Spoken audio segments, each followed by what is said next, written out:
Facebook.com/DZRJ810AM or on YouTube, channel DZRJ810AM, Radio Bandido.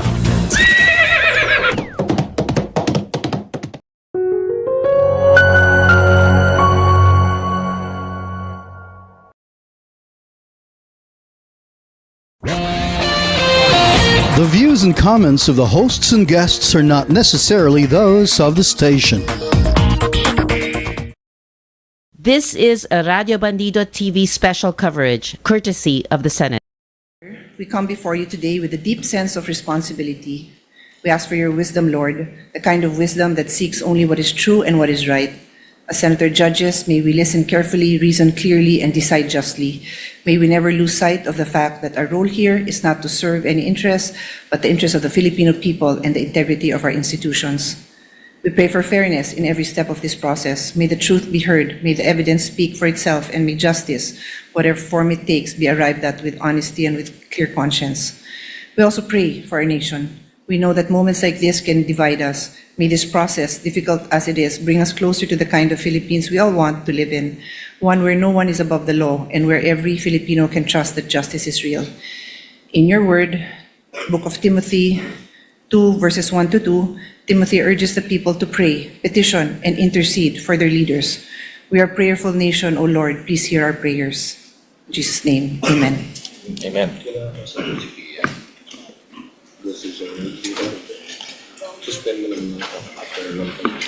The clerk of court will now call the roll.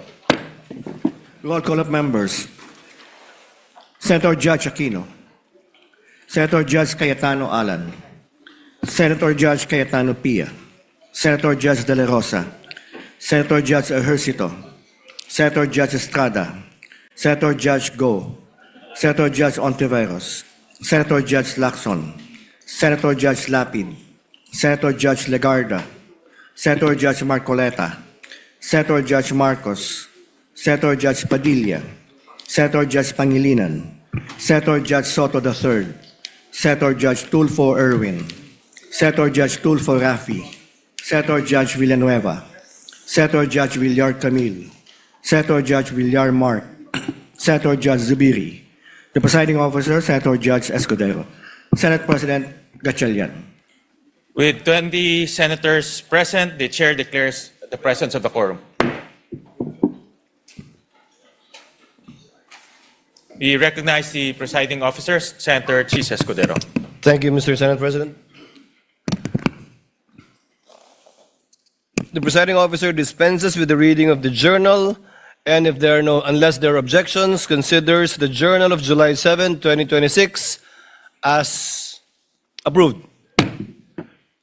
The clerk of court will please call the case before the impeachment court. Case number 004-2026 in the matter of impeachment trial of Vice President Cyrus G. Merman Duterte. Appearances of the parties.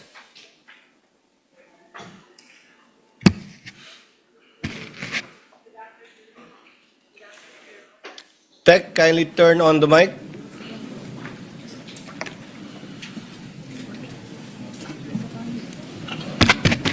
Good afternoon, Your Honors.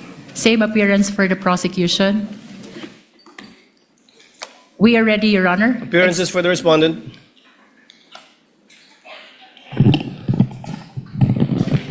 Good afternoon, Your Honors. Same appearance for the Vice President. Clerk of court is instructed to kindly bring the witness that was testifying yesterday, I believe Mr. Calilong. Your Honor, the prosecution is ready for the continuation of the presentation of our first witness, NBI Agent Calilong. And with that, Your Honor, we would like to request that Attorney Virgil Ligutan, Attorney Amado Ligutan be recognized, Your Honor.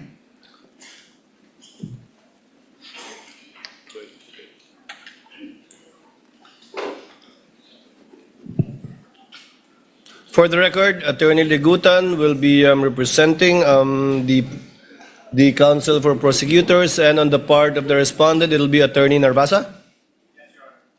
That will be correct?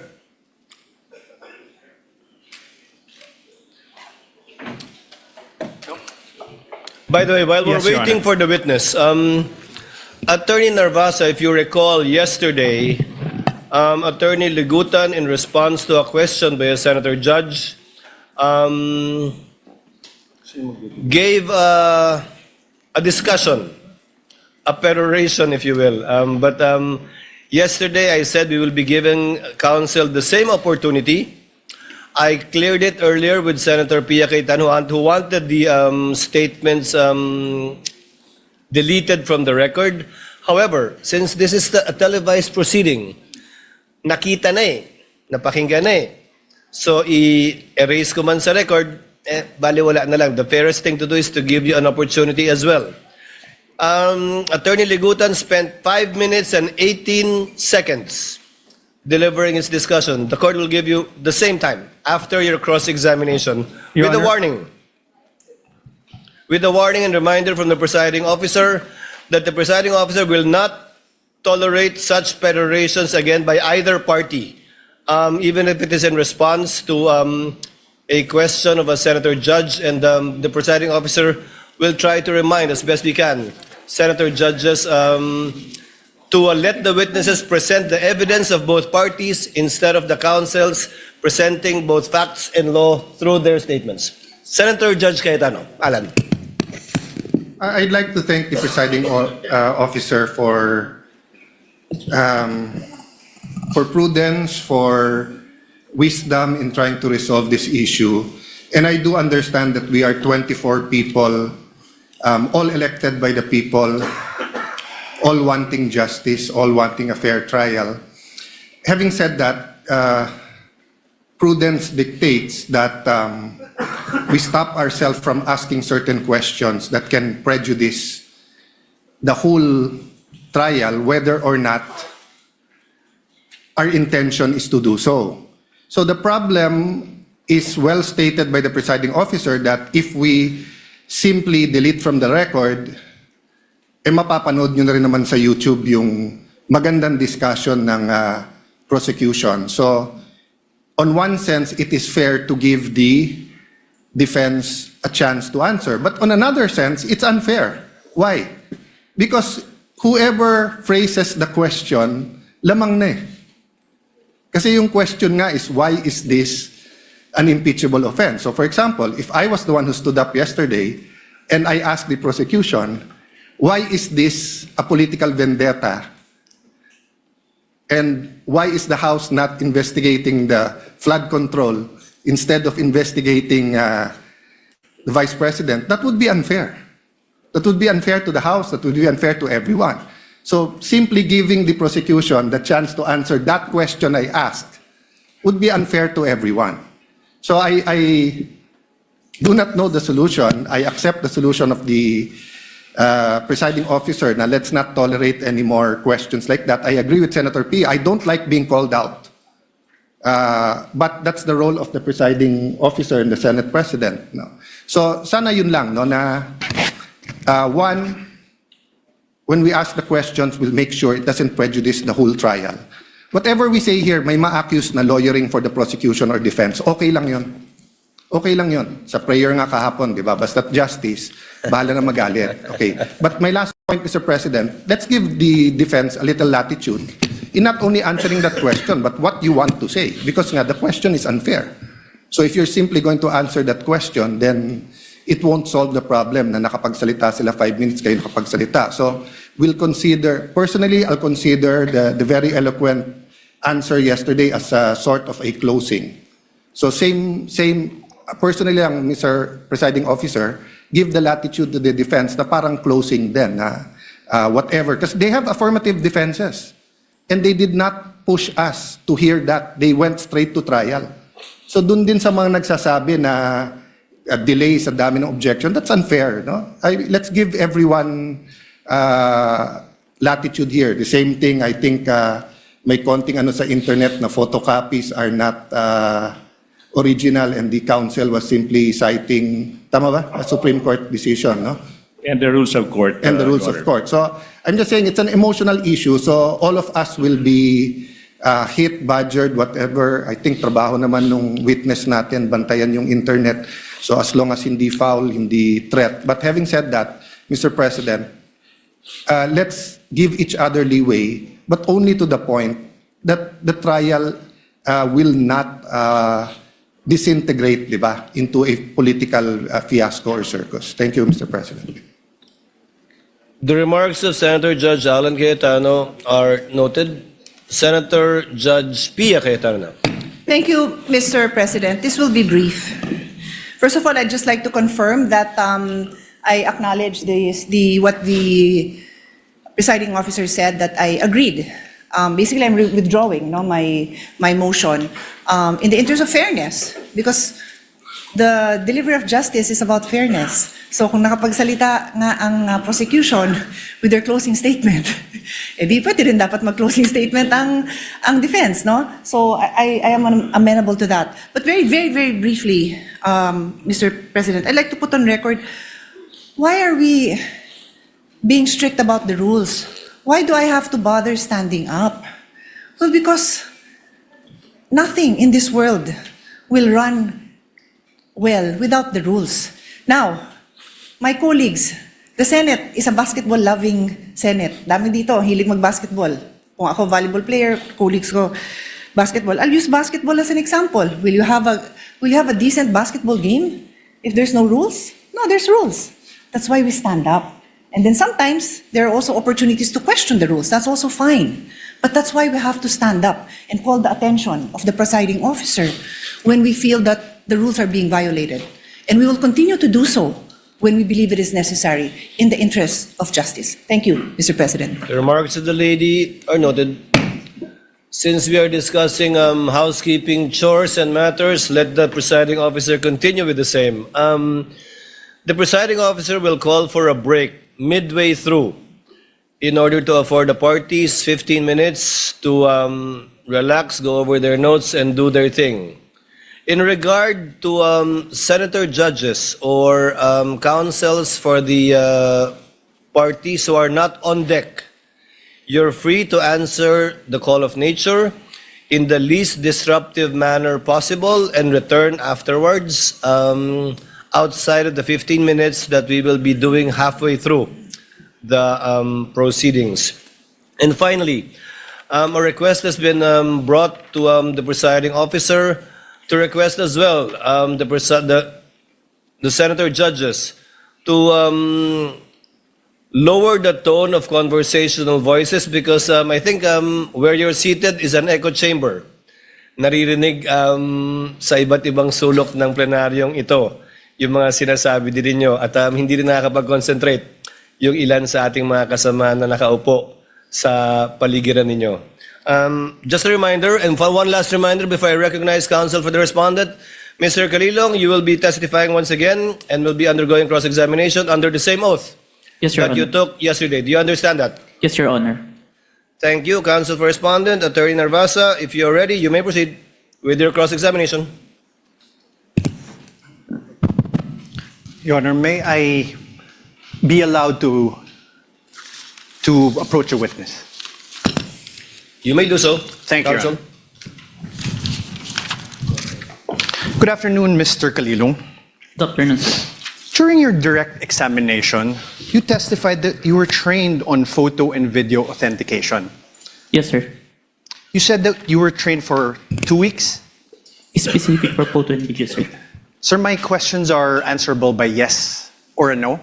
Can Yes, you please constrain yourself to these questions, unless I tell you, okay? Objection to that, Your Honor, please. And you got this training from Max.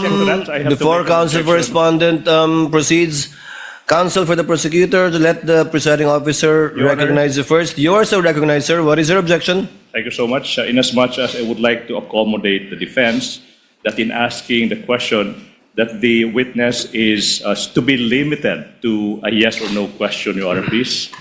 Unfortunately, Your Honor, please, that's not sanctioned in the rules. There's nothing in our rules that would allow a defense to constrain a witness, even on cross-examination, to answer the questions by a yes or no answer. It's not in the rules. So, Your Honor, please, we cannot constrain a witness to answering either a yes or a no. The witness should be able to qualify. The usual answer by the defense is that it could be handled by the prosecution on redirect. But that is not the case, Your Honor, please. So long as there is nothing in the rules that would allow the defense to constrain the witness to answer yes or no, the prosecution will vehemently object to that, Your Honor, please. The presiding officer May I, Your Honor? the presiding officer overrules the objection. The counsel for prosecutors can make a continuing objection regarding this matter, but it is the position of the presiding officer that the witness is seasoned enough. According to his testimony yesterday, he has attended over, if I recall correctly, 30 hearings already. So he would know how to respond and to explain if the need would arise, and it's up for counsel for the respondent, if at all, to strike out whatever answers that are not responsive to his question. Counsel for respondent may proceed. Thank We you. would abide, Your Honor. We would abide. Thank you, counsel for the prosecutors. And you testified that you got this training from MaxCore Interventures, Yes, correct? sir. And you said that the training you got from MaxCore Interventures was in digital forensics. Yes, sir. I have with me in Articles of Partnership of MaxCore Interventures Co. You see that it states that it is the Articles of Partnership of MaxCore Interventures Co. Your Honor, may we allow Attorney Stephen Magallaon to also approach the witness stand to peruse the document. And of course, at this juncture, Your Honor, please, I have to object. I have no question yet, Your Honor. Yeah, I am objecting to the witness being shown an articles of incorporation, a partnership of a partnership, Your Honor, please. Anyways, since the question has not been asked, I will... Let us wait for the question, counsel. In the meantime, the presiding officer allows counsel for the prosecutors to examine the document being presented to the witness. And Your Honor, for the reference of the senators, we are flashing this Articles of Partnership on the screens. Sir, please take a look at page 2 of these articles.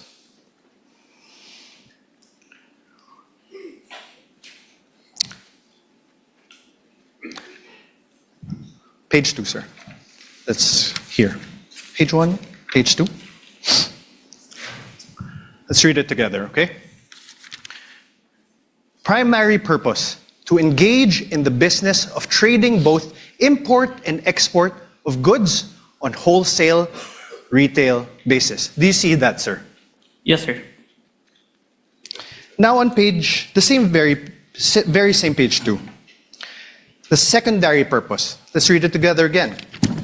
Own, use, improve, develop, subdivide, sell, exchange, lease of all kinds, including buildings, houses, apartments, and other structures.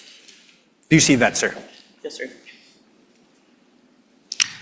After that, in the same page 2, the secondary purpose is to print, publish, distribute, buy, sell, acquire rights, to and generally deal in all kinds of software packages, books, periodicals, newspapers, magazines, journals, and other publications dealing in or having to do with subjects of all kinds, character, and all acts of things as may time to time be deemed needful, necessary, or required.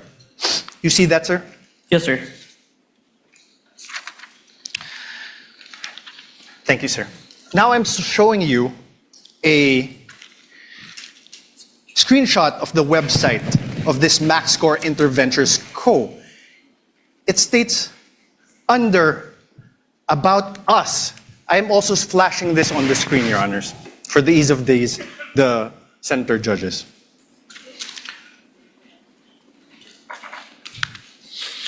Your Honor, at this juncture, the prosecution will now manifest that there was no question propounded as to the presentation of the Articles of Partnership.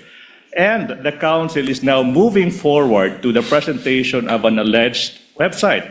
Therefore, it seems that the defense counsel is the one presenting the documents without propounding any question to this witness. Highly improper, Your Honor, please. Highly improper. The counsel should be asking questions and not presenting document. You will have your turn when the defense team is allowed to present your evidence. 2 documents, no question yet. Highly improper, Your Honor, please. Again, I don't want to put the lawyer on the spot, but that is highly improper. Ask questions. Your Honor, I did ask questions. No, there was no question.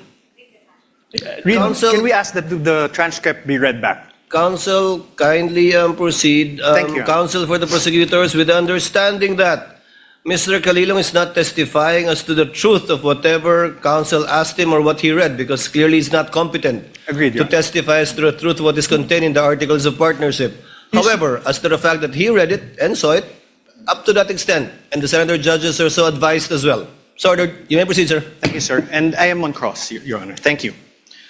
Sir, under the words about us, it says MaxScore Interventures has been established as a one-stop source of different products and services intended for both government and private institutions. Its company tagline, Innovation Without Boundaries, stands true testament to provide customers with quality merchandise, from the simplest to the most sophisticated ones at very affordable prices. The company places a long-term business relationship through customer satisfaction on top of its priority list, with integrity and honesty as the foundation of the company. It envisions to evolve into excellence amidst the competitive pace of information technology. You see that, sir? Yes, sir. Sir, now I'm showing you another screenshot of the website of this MaxScore Interventures Co. You confirm that I'm also flashing this for the ease of the court.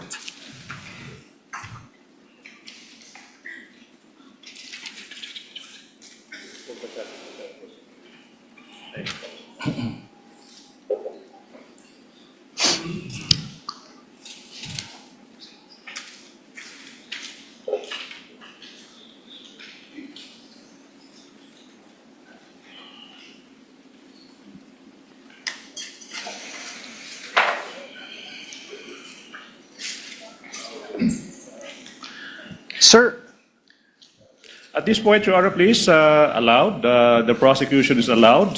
Counsel for the prosecutor is recognized. Your Honor, not by way of an objection, but a manifestation, Your Honor, please. Your Honor, this is... Wait. I'm not Before done. that, I would like to object to your manifestation. Your Honor, there's no objection. Why is the Your Honor, prosecutor allowed to manifest during my cross-examination? Counsel Honor. for respondent, kindly wait for the presiding officer to recognize you. Thank you, Your Honor. What is the desire of the counsel for the prosecutors to I make would a what? like to put into record the simple fact, Your Honor, please, that basis has not yet been laid as to the presentation of these documents. He presented an articles of partnership and screenshots of websites without saying who took these screenshots or who, from where did the defense get the articles of partnership. That is only by way of manifestation. No need for the court to rule on that, Your Honor, please. Noted. Earlier ruling of the presiding officer stands. Counsel may proceed. Your Honor, may I respond? No need, counsel. It was not an objection. Please proceed with your cross. Thank you, Your Honor. May I also state a manifestation, Your Honor? Your Honor, the basis of the defense was laid... For the record, the chair will allow it. Just this Thank you. once, please. The basis of the defense was laid when we asked him whether he testified that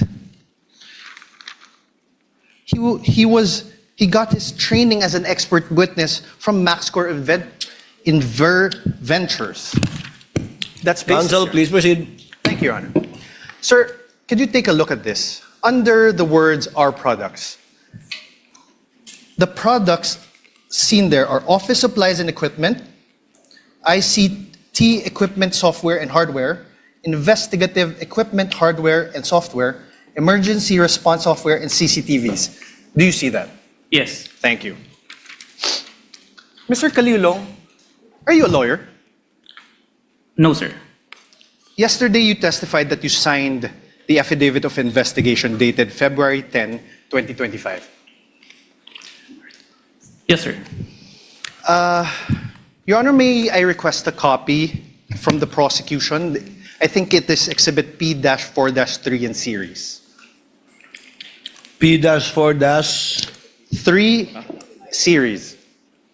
Your Honor, please, manifestation. The witness, number one, mentioned the affidavit of investigation, but that the witness did not identify the documents. So for the record, Your Honor, please, that document is not yet presented in courts as the documentary evidence, Your Honor, please. So highly improper for the defense to elicit that document through this witness precisely because this witness did not yet identify the affidavit of investigation, Your Honor, please.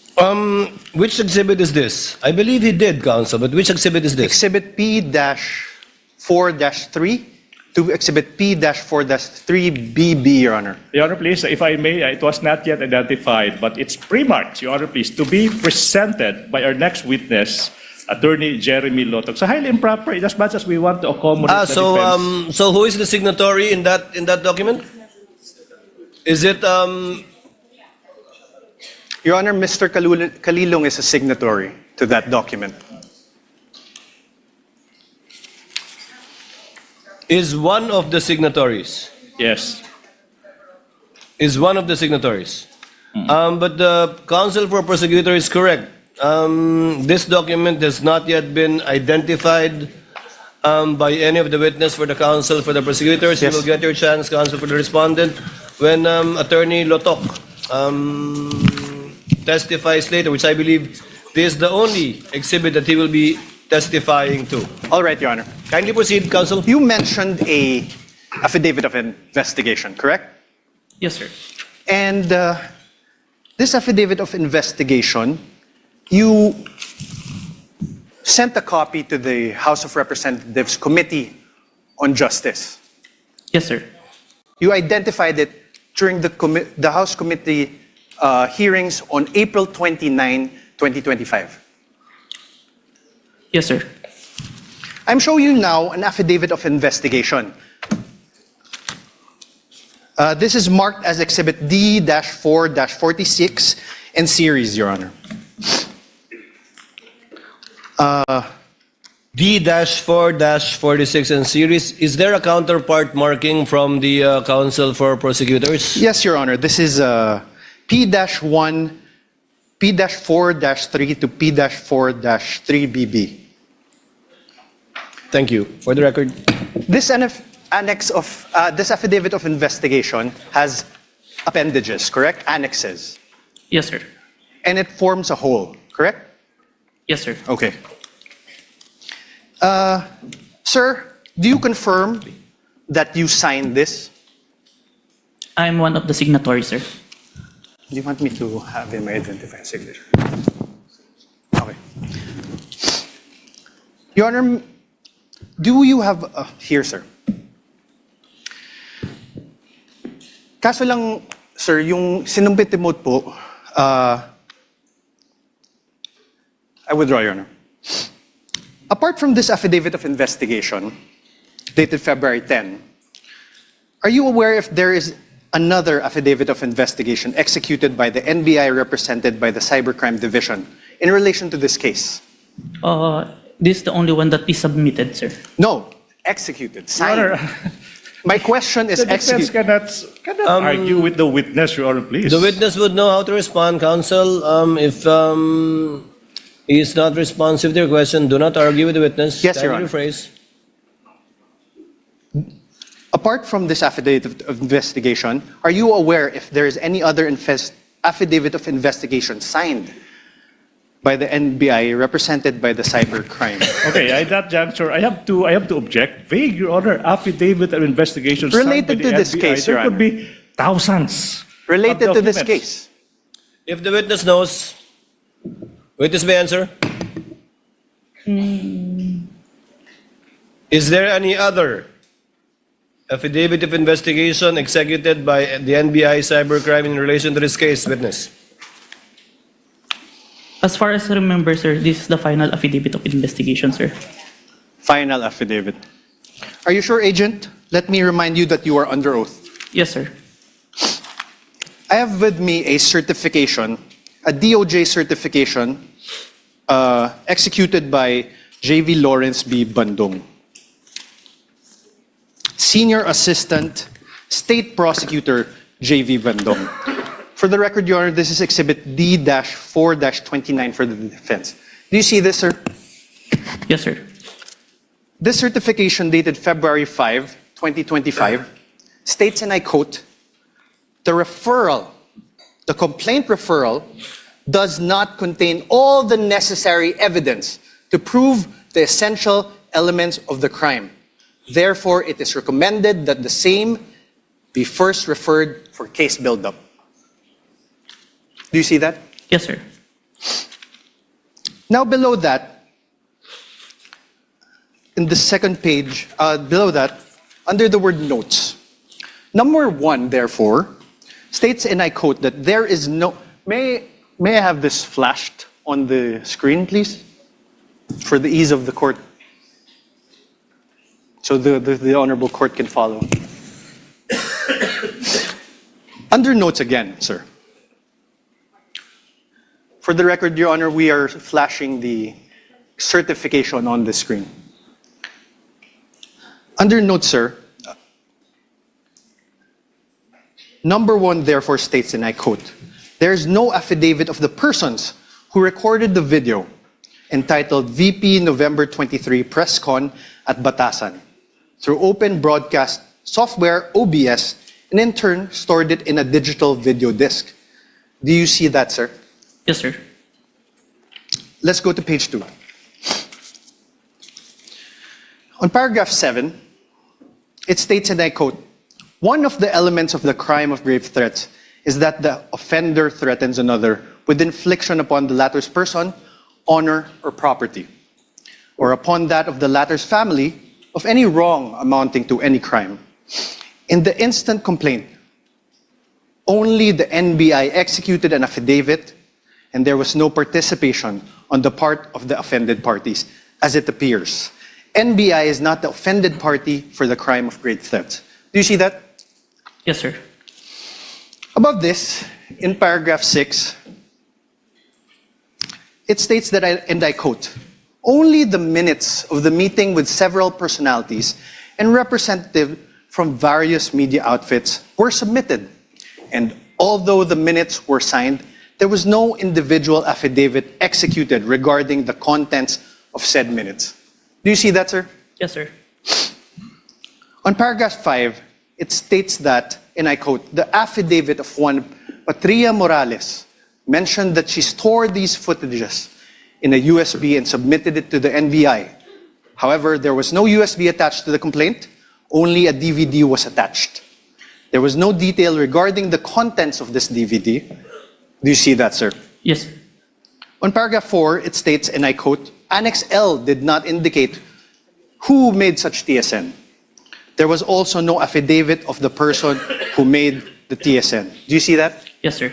On paragraph 3, it states that, and I quote, Annexes I and K, open parenthesis, DVDs with markings NBI-CNN-C-24-12-43-6-2 and NBI-CCN-C-24-12-436-2, close parenthesis, were not accompanied by an affidavit of the record and TSN, also affidavit of the one who will execute the TSN. Yes, sir. On paragraph 2, it states, and I quote, the press briefing conducted on October 18 was not recorded and or stored in the DVD, no video submitted, and there was no TSN of the said briefing and the necessary affidavit of the person taking the CSN. Yes, sir.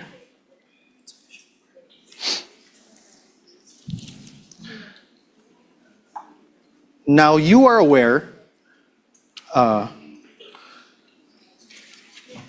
sir, so now is your memory refresher? Did the DOJ send back the original affidavit of investigation to the NBI? Yes, sir. As far as Thank you. Now, you are aware that on February 11, 2025, the NBI, through its then director, retired Judge 𝗦𝗫𝗶𝗹, wrote to the Office of the Prosecutor General submitting a revised affidavit of investigation. Yes, sir. This is your affidavit of investigation dated February 10, right? February 10, 2025. Correct? So, wait. So, objection, Your Honor. The defense said that this is your affidavit, dated February 10, without showing any document to the I'm asking, witness. sir. How could the witness answer to a question that is not accompanied with a document? That should be the basis for the question and the And answer, this Your is Honors. your affidavit. I will reform, Your Honor. Kindly reform, counsel. Thank you, Your Honor. This is your affidavit dated February 10, 2024, correct? Please check.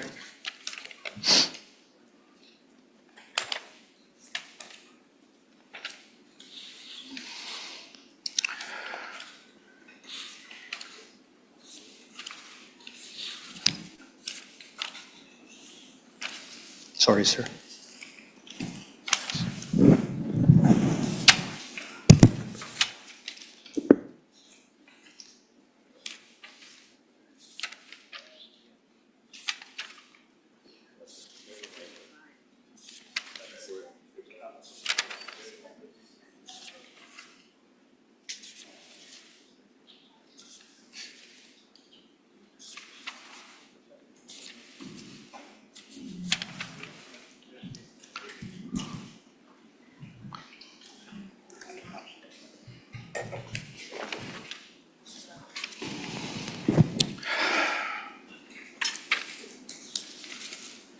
Your Honor, can I make a manifestation, Your Honor, please? Your Honor, can we object again to this manifestation? Manifestation.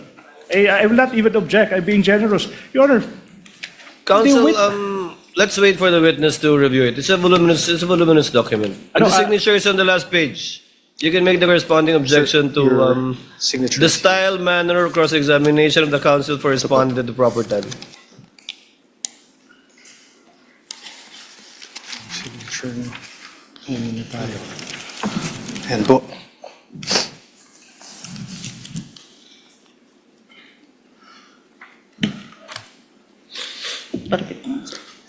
Is this the amended affidavit of investigation? This is a photocopy of the Yes, sir. affidavit, sir. This is the amended one. Yes, yes, sir. The photocopy, sir. Thank you. With the permission of counsel, Mr. Calilong, what was the date of the first affidavit you submitted that was returned by the DOJ to the NBI? As far as I remember, January 30, and was when the certification was issued, we complied with the requirements and submitted it on February 10. That's Have why you there's a revision. identified that affidavit of investigation dated January 30 in yesterday's proceedings? No. Yes or no? Sir? Have you identified the January 30? The one that I identified, Your Honor, is the authentication, Your Honor. Not the affidavit of investigation. So you have not done so? Yes, sir. This one, you have not done so too? Yes, Your Honor. For the record, counsel, you may proceed.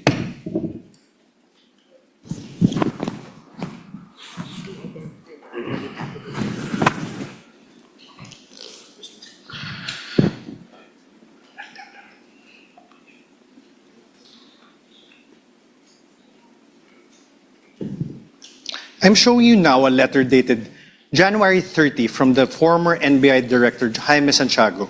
now I have to object, Your Honor, please. You know, the defense has been confronting this witness with documents, even without marking and identifying the source of these documents. Your It's Honor, like that's plucking out of thin air a document, presenting them the document to the witness, and withdrawing the document Your Honor, that's up without to the... even introducing this piece of evidence, this piece of exhibits into evidence. So my question is, through Through the presiding officer, is the defense not entering these documents into evidence, Your Honor, please?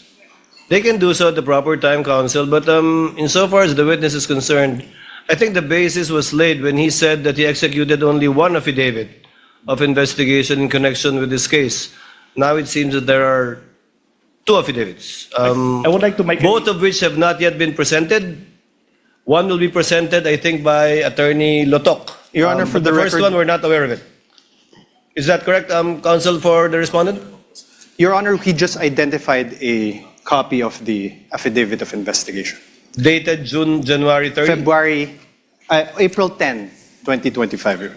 April, February 10. Sorry, Your Honor. February 10. February 10, Your Honor, please. What about the first affidavit? The witness said he had the first affidavit. Yes, Your Honor. Not yet. Not yet. Yes. You only cited a January 30 letter of Yes, the Your Honor. former NBI I cited, Your Honor, a Director. certification by the DOJ returning an affidavit. And that is now the problem, Your Honor. In fact, even I am confused because the documents are not introduced into evidence by the defense. Counsel, please proceed and kindly help the court to be Thank clarified you. regarding this matter. You mentioned that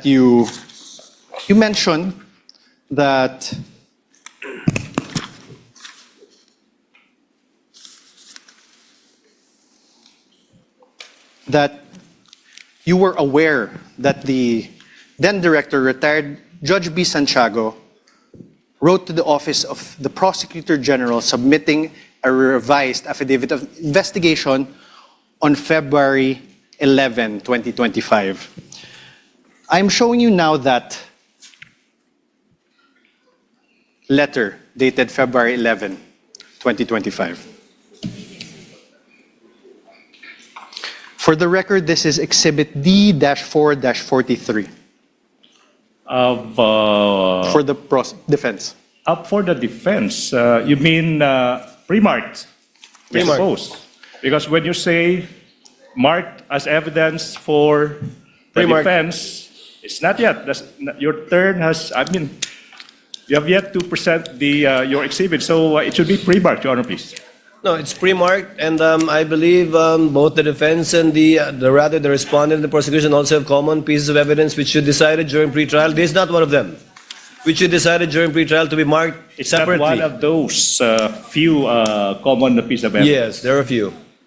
Sir, Please proceed, counsel, for the respondent. Witness may answer. there is a signature above the name Judge Jaime B. Santiago. Whose signature is that?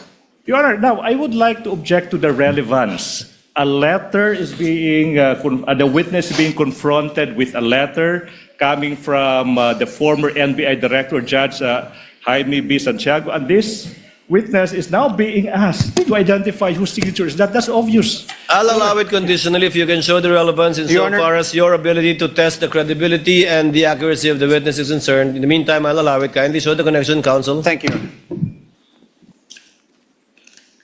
Sir, whose signature is this?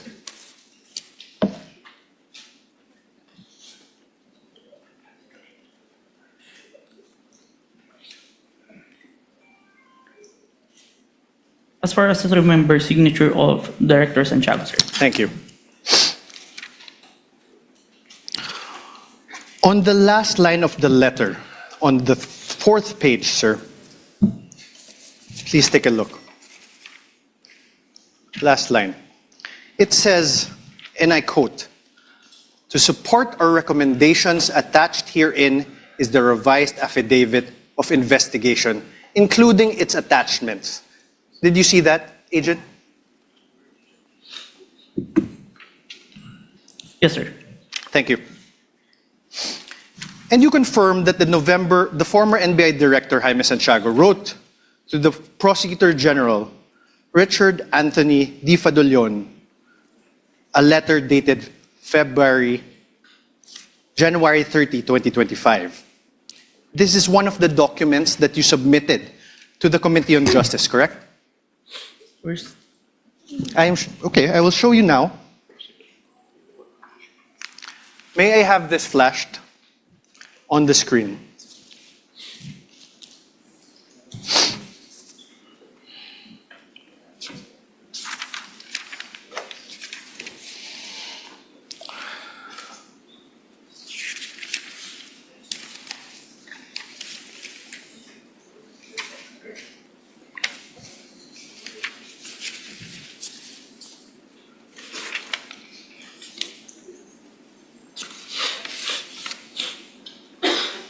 Do you recall this document? Yes, sir. Yes.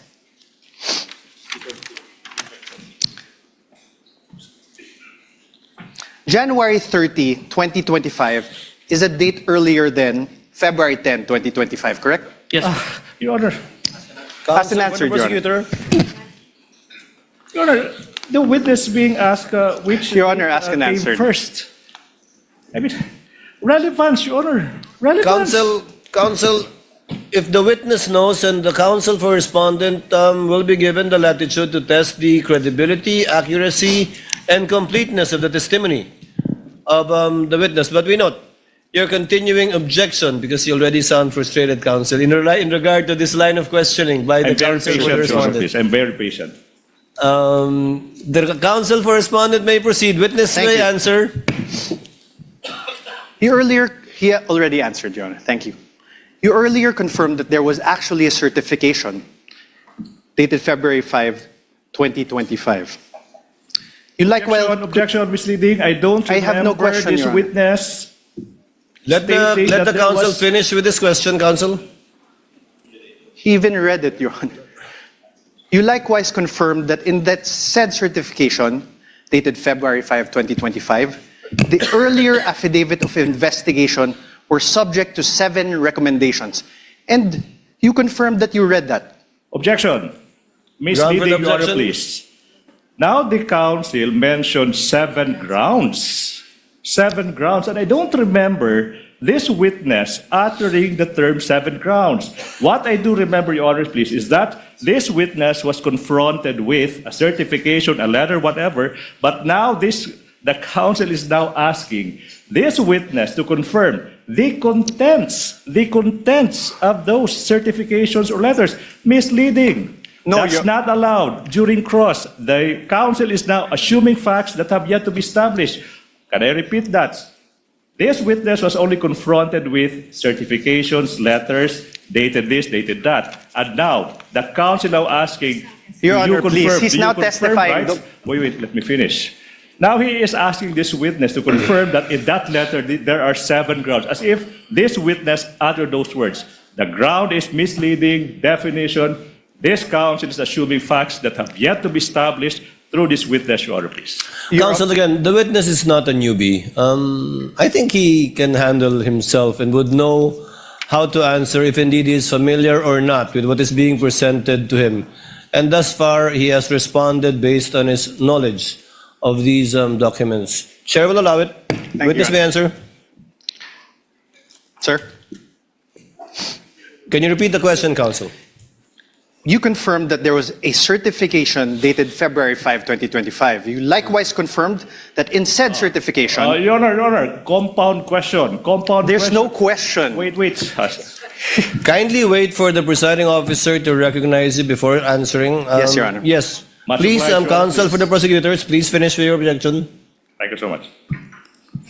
Can I? Yes, Your please Honor, proceed, counsel. Compound questions. The witness is now being confronted with 2 successive questions without allowing this witness to answer the first question.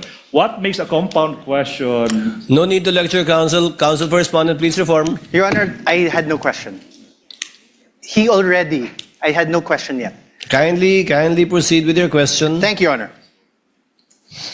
The earlier affidavit of investigation was subject to 7 recommendations from the DOJ Vague, Your Honor, for please. case build-up. Objection vague. The earlier investigation, which investigation is the counsel referring to? We already Objection vague. We already established, Your Honor, there was an earlier one. This is Overruled. Again, the witness is competent enough to testify. Overruled. Witness, kindly proceed with your question, counsel. Yes. In the revised affidavit of investigation dated February 10, 2025, that you identified, despite DOJ's recommendation number 6 that you earlier read, Objection, Your Honor. Objection. Sir, Your Honor, I'm not If yet the finished. ground is Can we already- wait for the counsel to finish with this question, counsel, please? Okay, Your Honor. The question, sir, there were still no affidavits of the journalists from the media outlets in your affidavit of investigation dated February 10. Witness, not answer first. Objection, Your Honor, please. Misleading. Why is it misleading, counsel? The counsel said the earlier affidavit of investigation. In fact, Your Honor, please, he referred to the February 10 investigation. That's not the earlier investigation. That is the final affidavit investigation submitted to the DOJ. Misleading. Misleading, Your Honor. Your Honor, The presiding officer will ask the question. Mr. Witness, did you attach the affidavits of the two witnesses that viewed the video of the Vice President in the February 10 affidavit? Yes, sir. Let me qualify my answer in number 6, sir. You may do so. In number 6, sir, the DOJ requested an affidavit to be executed regarding the contents of the minutes. I executed an affidavit attesting to those minutes, sir, which I'm part of the interview, sir. But was it attached to the February 10 affidavit? Yes, sir. Counsel for the respondent, your witness. thank you. Sir, but there are no affidavits of the journalists from the media outlets, correct? My question is not found there, Your Honor. Oh, Your Honor, please. My question is Your not Honor. found there. Okay, wait. The counsel is confronting the witness with a document, and he propounded questions, and then he asked another question, and he took the document away. What's Your the Honor, purpose of that? I was Objection, not- Your Honor, please. My question is plain, Your Honor. Let the Do you- witness peruse the document you presented him with. Let him answer that through the document. My question is plain, Your Honor. Your Honor, a witness should be allowed to peruse the document I am that he not- was confronted with. Counsels, please. Witness, I think the witness understood the question. Mr. Calilong, you may answer if you understand the question. I will repeat the question, Your Kindly Honor. repeat, counsel. Thank you, Your Honor. There is still no affidavits of the journalists from media outlets appended on your revised affidavit of investigation, sir.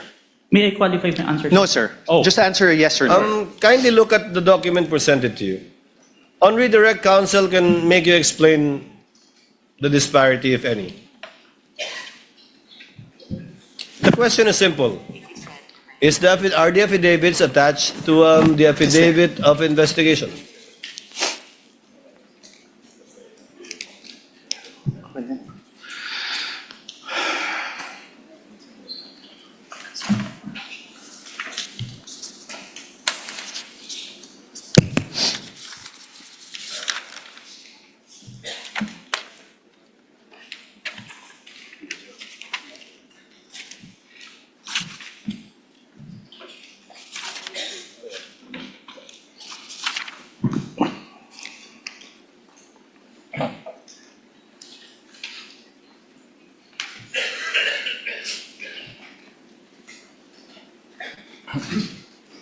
May I see the question number 6?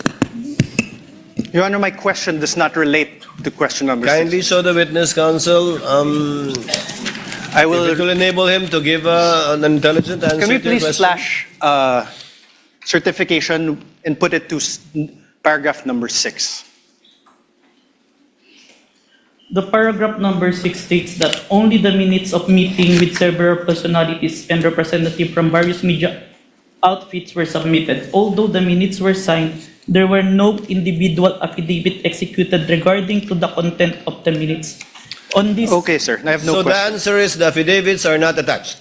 I have executed an affidavit, sir. No, the Sir, affidavits of the two journalists are not attached. I think that's the only question of Yes, sir. counsel for the respondent. Thank you, Your Honor.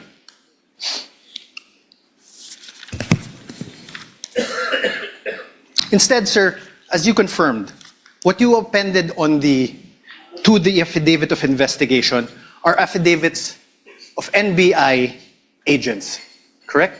Yes, sir. Not the journalists who were present The one who during the November 23, 2024 press conference. The one who interviewed, sir. Yeah, the one in the interview. Not the journalists. Yes, sir. Ask and answer, Your Honor. Move forward. Sir, in the revised affidavit of investigation dated February 10, 2025 that you identified, despite DOJ's recommendation number 7, can we show again DOJ recommendation number 7? In the certification dated February 5, 2025, it is still the NBI Cybercrime Division that is the complainant. I believe this is answered on the letter of the director, sir. Sir, my answer is answerable by yes and no. The complainant is still the NBI Cybercrime Division. Yes, sir. Thank you. The supposed offended parties in this case would be President Bongbong Marcos, Yes, sir. the First Lady Lisa Marcos, Yes, sir. the former Speaker of the House Martin Romualdez. Yes, sir. Did President Marcos appear before the NBI during its investigation? No, sir. Did the First Lady Lisa Marcos appear before the NBI during its investigation? No, sir. Did the former Speaker Martin Romualdez appear before the NBI during its investigation? No, sir. Sir, I'm showing you again for the record the affidavit investigation. Sir, did you attach to that affidavit of investigation dated February 10, 2025, an affidavit of the President Marcos? Only the responses, sir. Sir, listen to my question. That's Did the you- answer. Your Honor, he did not answer, so I am entitled to That's ask his again. answer. Not responsive. The question was, Mr. Witness, did you attach the affidavit of President Marcos to the February 10 affidavit? No, sir. Did you attach an affidavit of the First Lady Lisa Marcos on your affidavit? No, sir. Did you attach an affidavit of former Speaker Martin Romualdez on your affidavit of investigation? No, sir.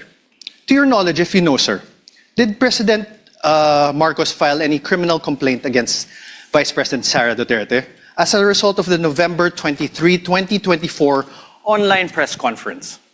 He made a statement. No, sir. My question is, if you know, did the President file any criminal complaint against the Vice President? I have no personal knowledge, sir. Did the First Lady Lisa Araneta Marcos file any criminal complaint against VP Sara? I have no personal knowledge. How about the Speaker Martin Romualdez? Did he file any criminal complaint against VP Sara as a result of the November 23, 2024 online press conference? I have no personal knowledge. Did you really investigate this case? Oh, Your Withdrawn, Honor, Your Honor. argument that they Withdrawn. Your Honor, please. Withdrawn. Did you really investigate this? How about Question the has been Speaker withdrawn. Martin Romualdez? In other words, sir, the alleged offended parties were not included as complainants in the case you filed with the Department of Justice. Yes, sir. Thank you. Please. Thank you. And despite the fact that the NBI Cybercrime Division did not comply with recommendations number 6 and number 7 in the certification dated February 5, 2026, it nevertheless filed the revised affidavit of investigation dated February 10, 2025 that you identified today. Can I qualify my answer, sir? No, sir. Just answer with a yes or no. Witness may be allowed to answer according to how he wishes to explain. You may proceed, Mr. Witness, to answer. Yes, sir. Thank you, Your Honor. For this case po, we complied with the requirements of the DOJ. That's why we secured a second certification wherein our documents is enough for preliminary investigation, sir. Okay. Thank you. And this certification is a certification dated February 5, 2025, correct? Kindly show the witness the This is document. not the new certification, sir. Oh, sorry, sir. So, apologies, Your Honor. February 11. Yes, sir. This was also executed by Senior Assistant State Prosecutor J.V. Lawrence B. Bandong, correct? Yes, sir.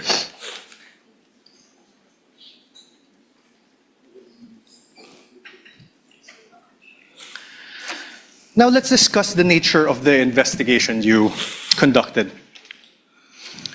You claimed in your affidavit, sir,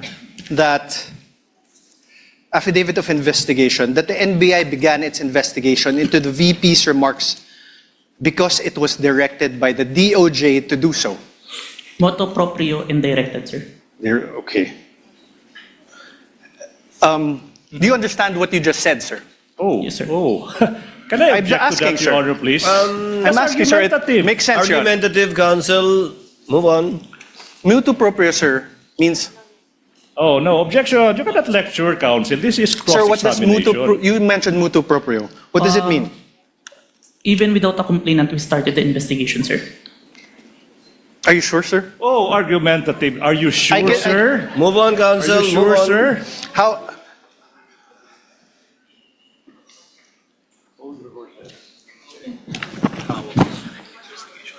How about direct investigation? What does that mean? Your Honor. Okay, never mind. Directed investigation. What does that mean? There is instruction from above, sir. From? Above. From Above. upper. What does above mean? It may be the DOJ or the higher. Higher. What's higher than the DOJ? Based on that, it's only the DOJ, sir. Based on... You said above the DOJ, sir. No, sir. Above the Sir, NBI, you said above... May I ask for a...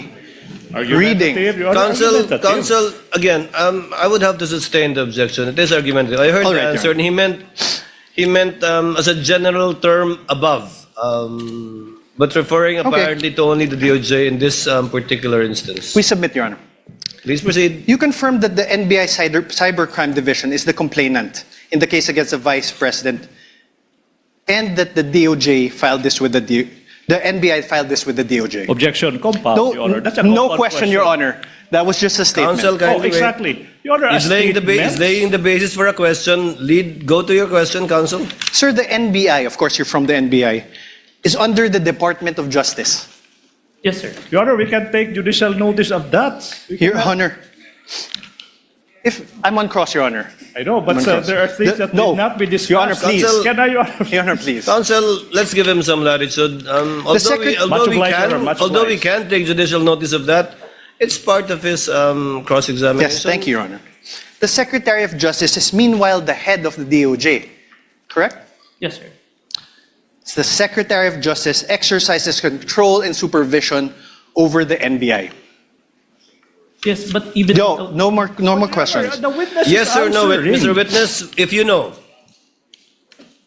Can you repeat, sir? Mr. Witness? The Secretary of Justice exercises control and supervision over the NBI. Yes or no? We are under, sir. But we're independent. So you do not know.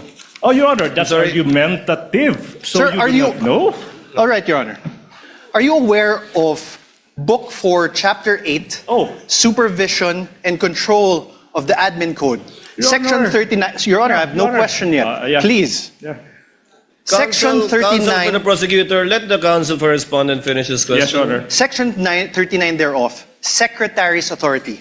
The Secretary shall have the supervision and control over the bureaus, offices, and agencies under him.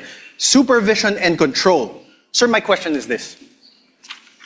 Is the NBI, the National Bureau of Investigation, under a bureau under the Department of Justice? Yes, sir. Thank you.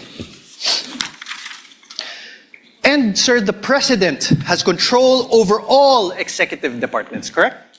I believe so, sir.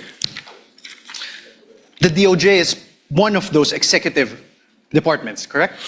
Yes, sir. And the current President is Ferdinand Marcos Jr., correct? We agree to that. That's judicial notice. Your Honor, please. Yes There's or no no? other Yes. president. We Oh, only he have answered one already, Your Honor. president. Already asked and answered. The head of the executive branch is President Ferdinand Marcos Jr., correct? Yes, sir. The very same Ferdinand Marcos Jr., who you said was an offended party in the case against Vice President Duterte. Yes, sir. So, in other words, the NBI investigated and filed the complaint. The DOJ directed the investigation and will determine whether the case should proceed to court. And the alleged offended party, President Marcos, is the constitutional head of the executive branch, Objection. exercising control over both the DOJ and the NBI. I Your Honor, withdraw, Your objection. Honor. I withdraw. I withdraw, Your It's the Honor. ground. I withdraw. Oh, Your Honor. It's even more compound question. Nothing to object asking to. several Withdraw, subject Your Honor. matters. Withdraw. Withdraw. Counsel, move on. Withdrawn. Sir, you testified earlier that you investigated the Vice President in relation to the press briefing that she conducted on November 23, 2024. Yes, sir. This investigation by the NBI Cybercrime Division was started after the conduct of the November 23, 2024 press briefing of the Vice President, correct? Yes, sir. So basically, to put it simply, the investigation was done after the supposed incident on November 23, 2024. The same day, sir. The same day, but after. Oh, Your Honor, the same day then after. Same, not responsive, Your Counsel, Honor. clarify your question. Same day, The same day. investigation was done after, later than, the supposed incident on November 23, 2024. Yes, sir. Thank you. You mean to say later that day? Yes, Your Honor. Because how can you investigate something that hasn't happened yet? Correct. Yes, Your Honor. Please proceed. Sir, you're not one of the participants of the press conference on November 23, 2025, correct? Yes, sir. So you do not have personal knowledge about what transpired during that press briefing, correct? It was live streamed, sir. You did not watch that live stream, correct? In real time. Yes, sir. You only acquired knowledge about it when you started investigating later that day. Yes, sir. You also do not have personal knowledge of the alleged threats made by the Vice President during that press conference. Press briefing, sorry. After the press briefing. After. You only acquired knowledge about it when you started investigating. Yes, sir. You also do not have personal knowledge of the alleged assassin that was allegedly hired by the Vice President. It came to my knowledge upon... Personal knowledge, sir. No, sir. Now, during your testimony yesterday, you mentioned that during your investigation on the November 23, 2024 press briefing conducted by the Vice President, you preserved a copy of said press briefing through open source investigation, correct? Preserve a copy through Open Broadcast Software Studio. Okay, thank you for the correction. One of the videos that you were able to preserve in relation to your investigation is the screen recording of the November 23, 2024 press briefing conducted by the Vice President, right? Yes, sir. Your Honor, may I move that the very same USB be unsealed and shown by the prosecutor's Exhibit P-4-10 be unsealed and shown the witness.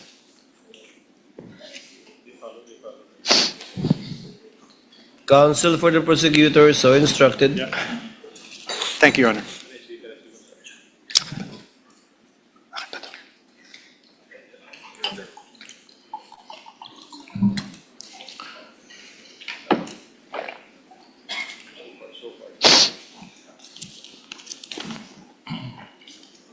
Okay ka na po.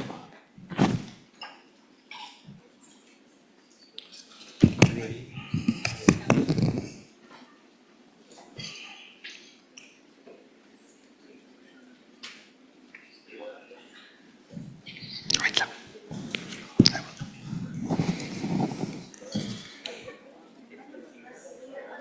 November 20. This is Exhibit P-4-10, I believe.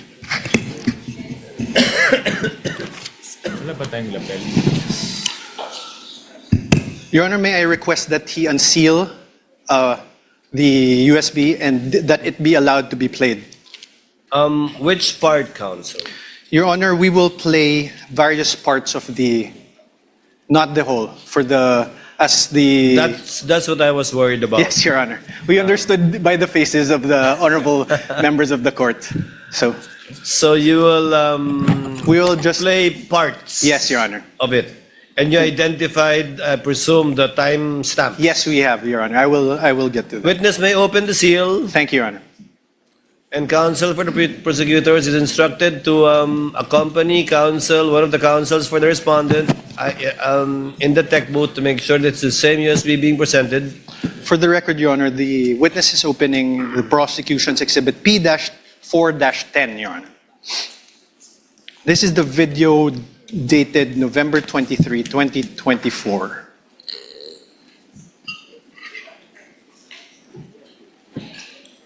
I have unsealed the flash drive, sir.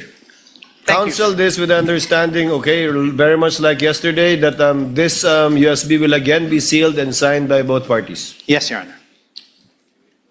Your Honor, may request that this be played. Here, brother. Sorry. Counsel for the prosecutors, kindly accompany a representative from the counsel of the respondent to the tech booth to make sure the same USB to be played. Kindly just guide us through, Counsel Attorney Narvaez, as regards to timestamps. Thank you, Your Honor. I will. Please don't forget your promise that it's not going to be the whole 2 hours. Yes, Your Honor.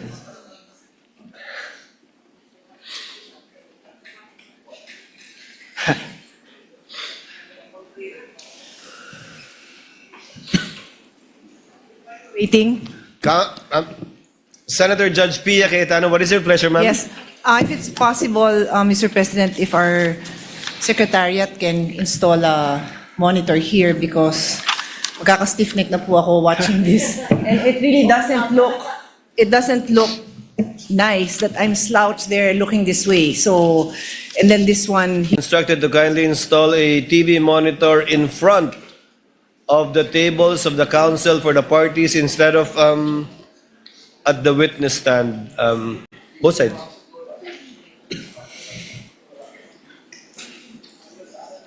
Underneath the table of the counsel for the parties, Senator Judge 𝗬𝗂𝗏𝗏.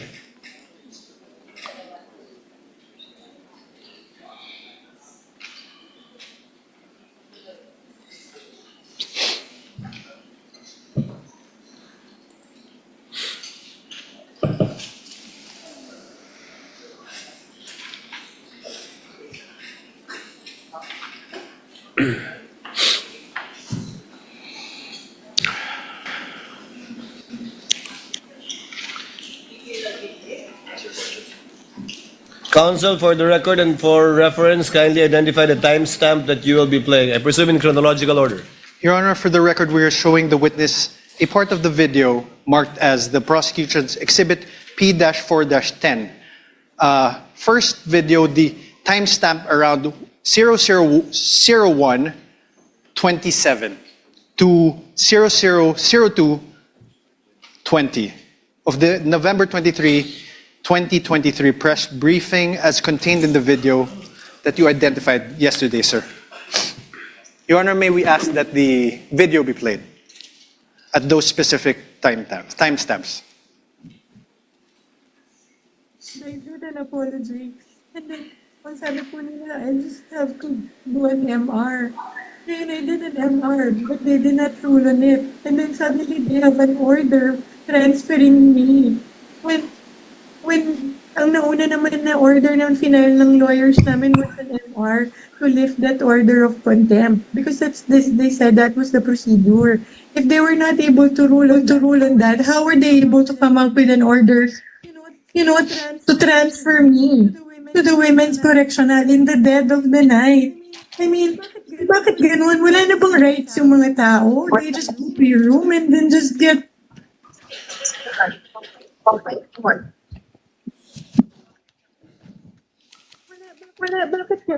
I don't understand. Your Honor, may I ask that the video be stopped?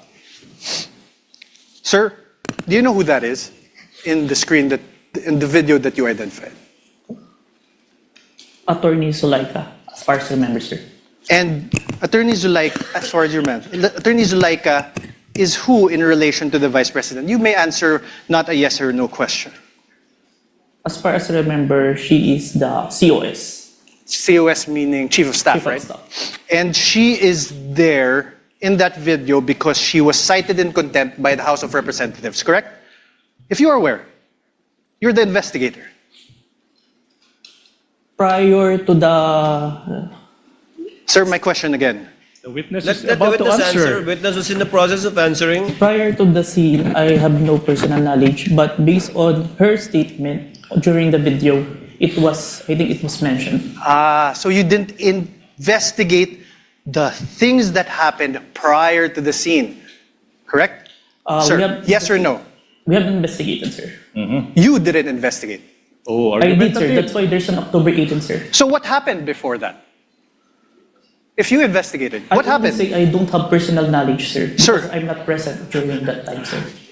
Witness is not responsive. The question was, what happened prior to this video, this particular clip of the video, if you know, given that you investigated the incident, as you said? As far as I remember, there is a hearing in the House of Representatives. What committee, sir? I can't remember the committee, sir. What happened, sir?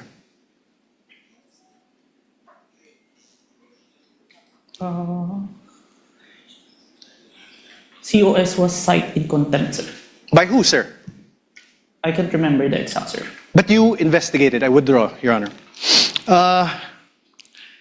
Can we play, let me show you timestamps around 002832 to 002933. This is the same prosecution's exhibit P-4-10.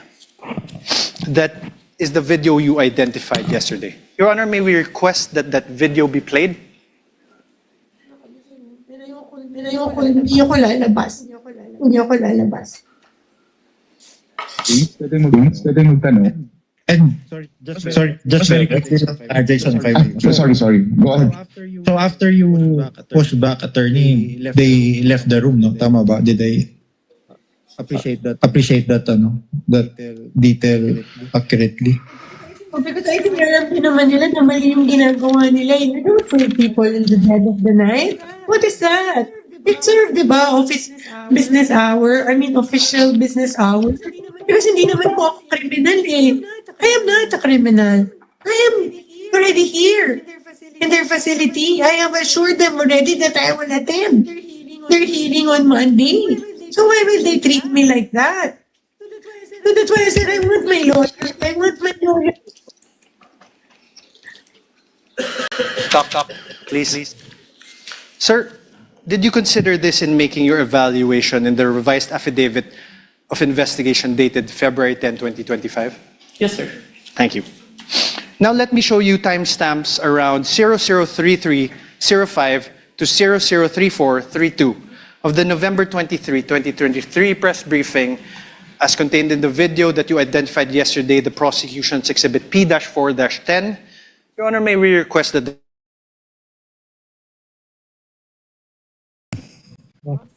You're online, ma'am. Go ahead, ma'am. Go ahead. Sorry. I would not have pushed that by myself if I did not feel that I was being threatened. My life is being threatened.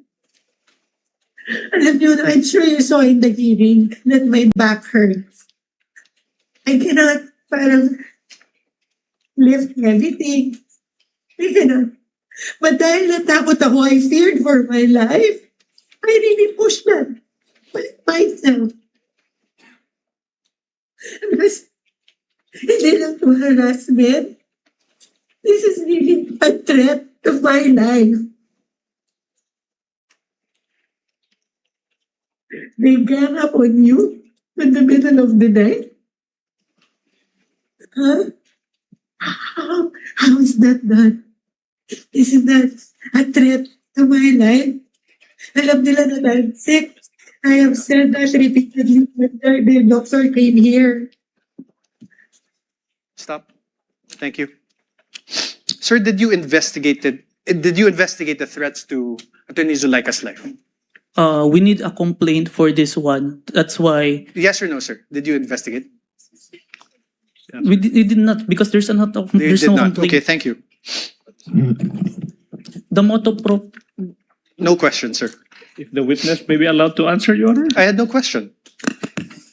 Already answered. Did you consider this part in making your evaluation in the revised affidavit? Asked and answered. He said This is yes a different earlier. part, Your Honor. This is a There's different part. Did you Witness may consider answer. this part in your evaluation, the revised affidavit of investigation dated February 10, 2025? Yes, sir. Okay, so despite considering these parts of the aforesaid videos, the NBI still recommended the filing of complaints for grave threats and inciting to sedition only against the Vice President. Yes? May I qualify my answer, sir? No, sir. Yes or no? There's a reason why we... Sir, your counsel may ask you questions. This is my turn. Proper Sir? subject matter for redirect. So, despite Counsel, considering these parts of the videos shown to you, the NBI still recommended the filing of complaints for grave threats and inciting to sedition against only the Vice President. Yes, sir. Now, in the revised affidavit of investigation dated February 10, 2025, in page 15, paragraph 40 thereof, it is stated there, and I quote, "We unanimously believe that Vice President Duterte may be held liable for grave threats defined and penalized under Article 282 of the Revised Penal Code, and inciting to sedition defined and penalized under Article 142 of the Revised Penal Code in relation to RA 1017-5, or the Cybercrime Prevention Act of 2012. You see that, sir, right? Yes, sir. This conclusion was reached by you together with other affiants of the revised affidavit of investigation dated February 10, 2025, correct? Yes, sir. Now, sir, you mentioned that you're not a lawyer, right? Asked and answered. Asked and answered. To date, Move on, we are counsel. aware, are you aware if any court has convicted the Vice President for grave threats over what transpired on November 23, 2024? As far as I know, not yet, sir. Not yet. As far as you know, Mr. Witness, as far as you know, no. No, sir. Proceed, counsel. To date, thank you, Your Honor. To date, are you aware if any court has convicted the Vice President for inciting to sedition over what transpired on November 23, 2024? No, on my personal knowledge, sir. Thank you. But you're the complainant, right? Argumentative, Your Honor. I was just asking. Sustained. Move Asked on. and answered. Argumentative. Then you withdraw your question. Improper. Attached to the revised affidavit of investigation, which you identified and submitted to the DOJ and the Committee on Justice, is your affidavit of transcription of the press conference on November 23, 2024. I am showing you this now. For the record, sir, Your Honor, I will show the... Can you check?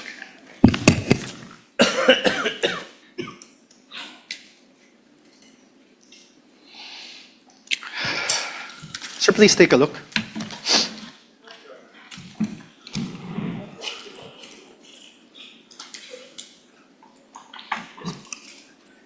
Can you please say it in for the record? This is your affidavit of transcription.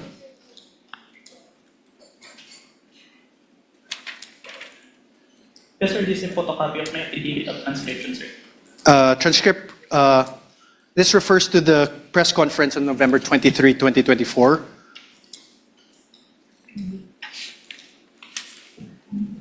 Yes, sir. You signed this on December 20, 2024. Yes, sir. Sir, please take a look at your paragraph 2. Let's read it together. In relation to the ongoing investigation, the undersigned was tasked to transcribe the screen-recorded video of the press conference of Vice President Sara Duterte on 23 November 2024, which was saved on a DVD. You read that, sir? Yes, sir. On paragraph 3 thereof, let's read it together. Undersigned transcribed the video mentioned above within the which resulted in a CCD transcript hereto attached. Yes, sir. You read that, sir? And 4, I hereby certify that the above-mentioned digital evidence has been faithfully transcribed and that has not been edited, altered, or changed in any way. Did you read that, sir? Yes, sir. And I am, on number 5, paragraph 5, I am executing this affidavit to attest to the truth of the foregoing facts and circumstances and for whatever legal intent and purpose it may serve. Yes, Did you read that, sir? Yes, sir. These statements of yours, this affidavit of yours, these were all done under oath, correct? Yes, sir.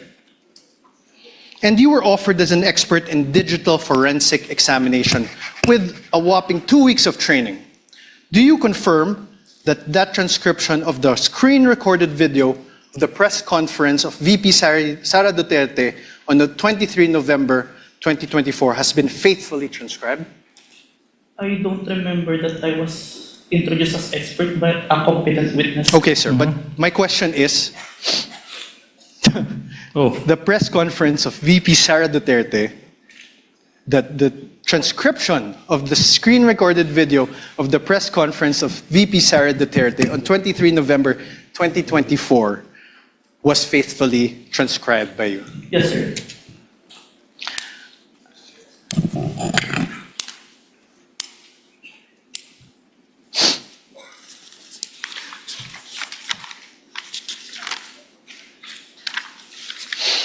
Sir, attached to this affidavit is the transcript, correct? Can you please take a look? Yes, sir. And Your Honor, may I ask again that the video, parts of the video be played of the press conference on November 23, 2024. Let's go through it together, sir. Where's the timestamps?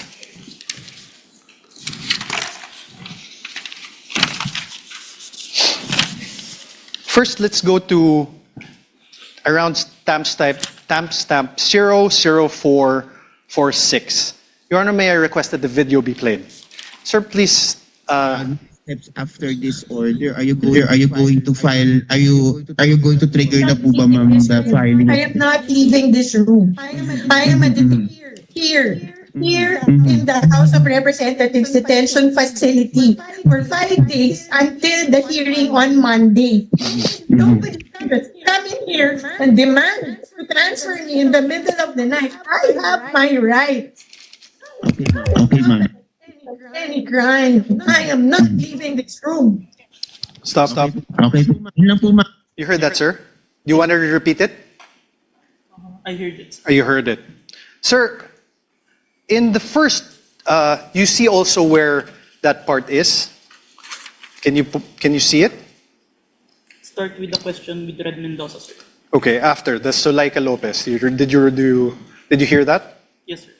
Okay. Mr. Witness, kindly speak to the mic. Yes, sir. Yes, Your Honor. You heard, she said, I am not leaving this room.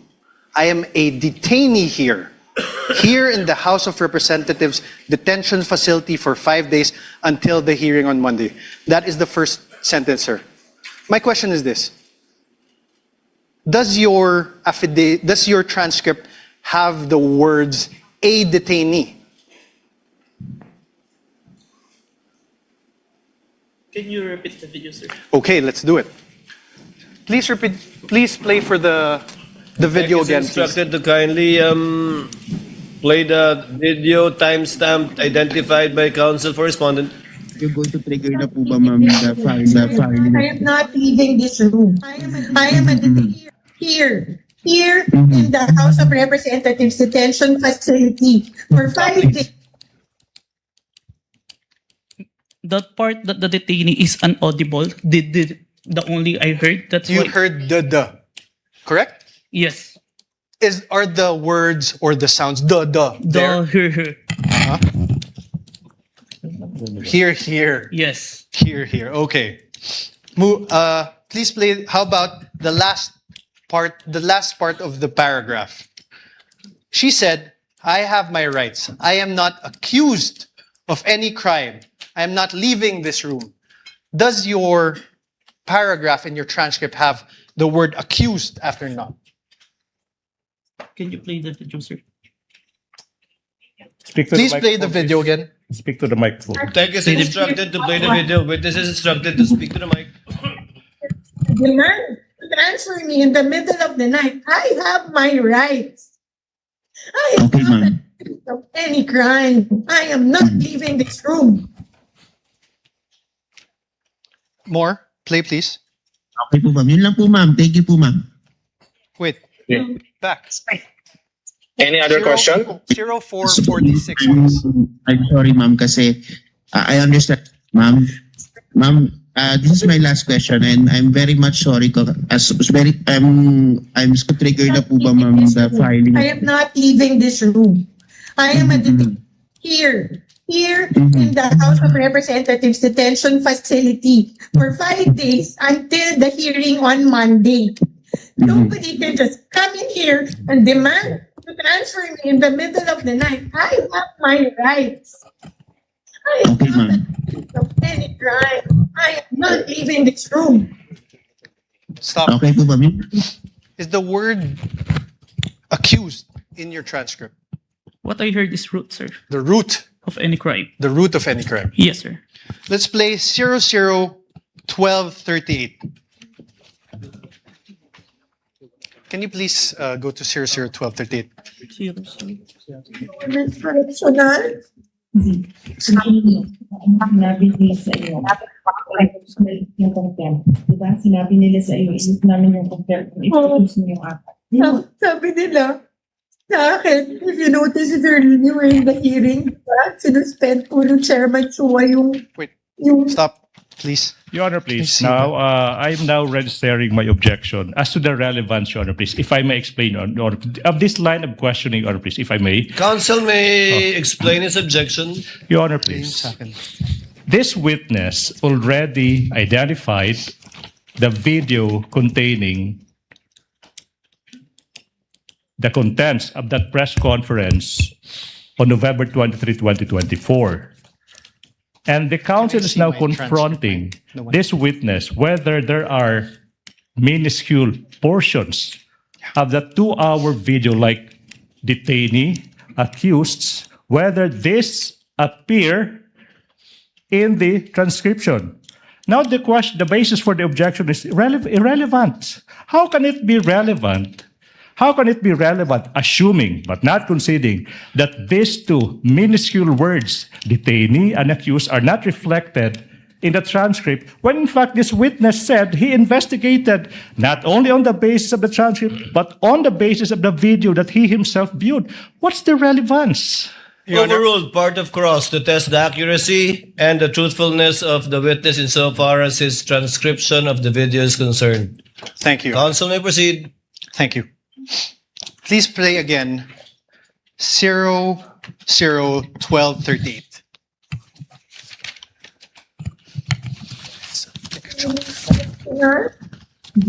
Sinabi nila sa iyo, yung contempt. Diba? Sinabi nila sa iyo, isip namin yung contempt. Ipapos mo yung apat. Sa akin, if you notice if you're in the hearing, di ba? Sinuspend po ng Chairman Chua yung session. Tapos, nung sinayin po ako ni Congressman Castro in contempt, then after that, nag-rule sila. Tapos, then sinuspend niya. Tapos, lumapit po sila. Nag-huddle sila. And then, they called my lawyer. And then, told him na kausapin ko. So, lumapit ako. And I really apologize. I said, you know, that letter to the Commission on Audit was really a position of the agency. It is our stand. Like all, di ba? Like, meron kang points na gusto mo i-raise. We respectfully parang raised our points to the Commission on Audit. Alam ko, hindi naman po yung mali kasi that was our right as an agency. Because there was an ongoing audit investigation. Pero hindi naman namin kinukuha.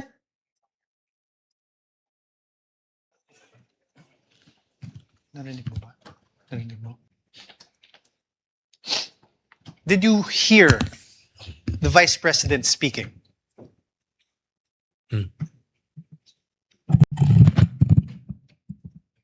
I don't hear. Can you please play again? Mr. Calilong, you're reminded, please answer I don't hear, through sir. the microphone. Can you please play it again? MR ka, when you let it go. So we filed our MR, they did not rule on it, but suddenly they were able to come out with an order ruling to transfer me to the Women's Correctional. Sinabi nila sa iyo, diba? Sinabi nila. There. Did you hear that? There are sounds, but I can't distinguish the words. Can you play it again? Your Honor, asked and answered. What's the point? Okay, withdrawn, Your Honor. No further questions. No further question are for we this done? witness. On cross, counsel, do you have redirect? Of course, Your Honor, please, for the utter failure I of was the... hoping you won't, but Yes, For the please utter continue. failure of the respondent to Counsel, debunk. before I recognize counsel for the prosecutor, Your Honor, we Senator need to Judge strike- 𝗏𝗏𝗏 is recognized. Your Honor, sorry, may I move to strike that statement of the prosecutor? How can it be, Your Honor? That's my manifestation. I'm about to answer the question of the presiding officer. We will review the journal tomorrow. I did not even hear anything. Yes. It's strikeable, counsel, but we will review the journal tomorrow. Your Honor, he said for the utter failure of the respondent. Yes, Your Honor, We take I said exception for the to that. utter failure of the respondent to debunk the material points testified to by the witness yesterday. Your Honor, I'm he not is yet done. testifying. I'm not done either. He is I'm about still to answer the testifying. question. I'm not yet done with the answer. Counsels, please. The presiding officer has not recognized either of you. Thank you. Thank you. Kindly settle down. Senator Judge 𝗏𝗏𝗏𝗏 is recognized. Thank you, Mr. Sir, Presiding you may Officer. proceed. Clarification naman po ito, Mr. Presiding Officer. Mr. Witness, what is your experience with regards to social media analytics? I have training, sir. What kind of training? I have cybercrime investigation training, sir. Okay. Are you familiar with Facebook, or do you have SOCMED accounts that would make you a little bit knowledgeable when it comes to SOCMED? Yes, sir. What is your account? What is your social media account, if I have any? an account in Facebook, Facebook. in Instagram, Okay. in X. X. So that means pretty much you're a little bit familiar with Facebook, right? Yes, Your Honor. Okay. There were concerns, Mr. Witness, whether the videos presented yesterday are AI generated or authentic. So are you experienced enough analyzing whether a video is AI generated or authentic? Yes, Your Honor. What makes you say that? Based on my experience, Your Honor, and the video itself, it's a 2 hours long. Normally, an AI-generated video will only last a short second, sir. So the video that was presented yesterday, where we saw the VP was saying something or talking to that effect. Did you do something, or what kind of system did you observe or follow to ensure whether that video was AI generated or authentic? Based on personal observation, sir. Personal observation. Yes, Your Honor. Okay, a few more questions. Therefore, will you be able to say that the video presented yesterday were AI generated or authentic? The video presented today is what it is being seen on the Facebook, sir. Okay. So, based on your affidavit, you mentioned that the NBI subpoenaed some members of the media who are participants of the online press con on November 23, 2024, right? Yes, Your Honor. And subsequently, you said that you questioned and investigated these persons regarding the conduct of that press con. So, based on what you gathered from your investigation, so I have a few questions, right? Yes, Your Honor. Who set up the press conference? Based on our interview, sir, it is the Office of the Vice President, sir. So, it wasn't spur of the moment? Press con? I can't confirm, sir, but it's the response of the media personnel that we interviewed. Okay, who invited the participants? If my memory serves me right, it's 𝗂𝗃𝗃𝗏, sir. Okay. Who is JC? Staff of the Office of the Vice President, sir. Okay. Who are the participants? And how many participants were there, if you can remember? As far as I remember, it's at least 40. 40. Okay. Were there mainstream media or anybody from the broadsheets at that time? There are, sir. There were? Yes, sir. Do you know how many? Approximately, give or take? We have the one that we have issued subpoena, sir. At least 6, sir. 6. Okay. What was the reach of the video on that very day? Like how many views on that very day, and then a few days later? Were you able to observe that?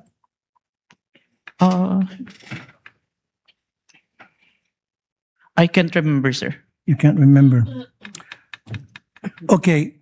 How did it spread? O paano kumalat sa SOCMED yung videos that was presented yesterday, as far as you know, when you did an investigation? It became trending, sir. It became trending. And my last question is, kasi in-establish dito is inciting to sedition on top of yung sa sinasabing grave threat. Ano yung mga comments na napansin mo doon sa video? Can you give us an example?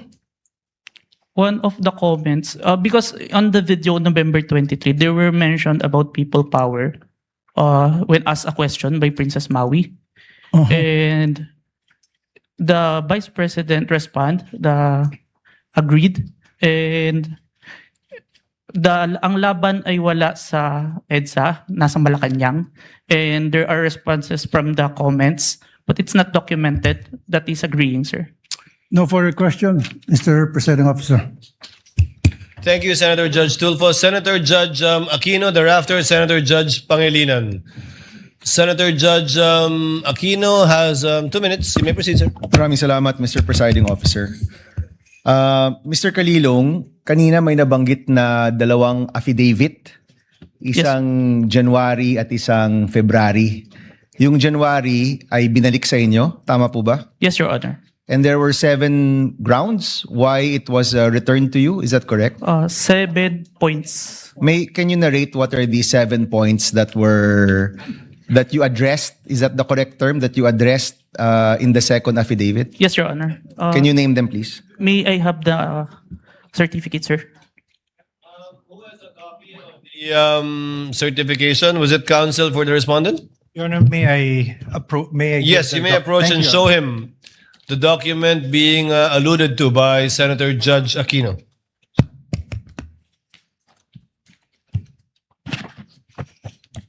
Note 1. There is no affidavit of the person who recorded the video entitled BP November 23 Presscon at Batasan through open broadcast Super Studio and in turn stored in the DVD. Number 2. The press briefing conducted on October 18, 2024 was not recorded and or stored in DVD, and there was no TSN of the said briefing and the necessary affidavit of the person taking the TSN. Number 3, Annex I and K DVD with markings NBI-CCN-C-24-12436-2 and NBI-CCN-C-24-12436-2 were not accompanied by an affidavit of the recorder and the TSN. Number 4, Annex L did not indicate who made the TSN. There was also no affidavit of the person who made the TSN. Number 5, the affidavit of 𝗦𝗫 mentioned that she stored the footage in a USB and submitted to the NBI. However, there was no USB attached to the complaint. Only DVD was attached. There was no detail regarding the content of this DVD. Number 6, only the minutes of meeting with several personalities and representatives from various media outfits were submitted. Although the minutes were signed, there was no individual affidavit executed regarding to the contents of the said minutes. Number 7, one of the elements of crime of grave threat is that the offender threatens another with the infliction upon the latter's person, honor, and property, or upon that of the latter's family, or if the wrong amounting into a crime.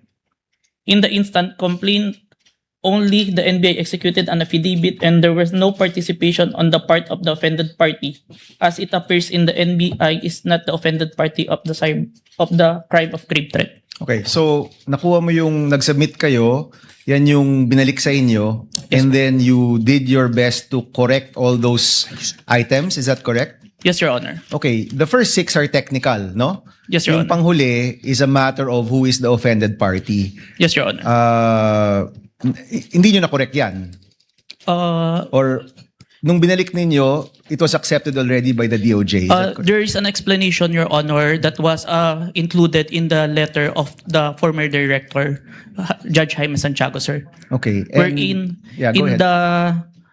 in the filing for preliminary investigation, it is not required for the victim to execute an complaint affidavit. Yan yung sir. sagot ng NBI. Yes, Your Honor. And once you submitted, it was accepted by the DOJ. Yes, Your Honor, and we received a certification, Your Honor, that our evidence is enough for preliminary investigation, sir. Okay, yun na yung second response to the second affidavit that you provided. Yes, Your Honor. Okay.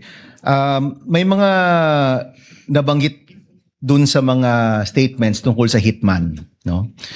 Sa totoo lang, yung presensya ng hitman, mabigat yon. So, let me ask, are you the one who investigated just the video, or did you also investigate the presence of the hitman that was being mentioned in the videos of the Vice President?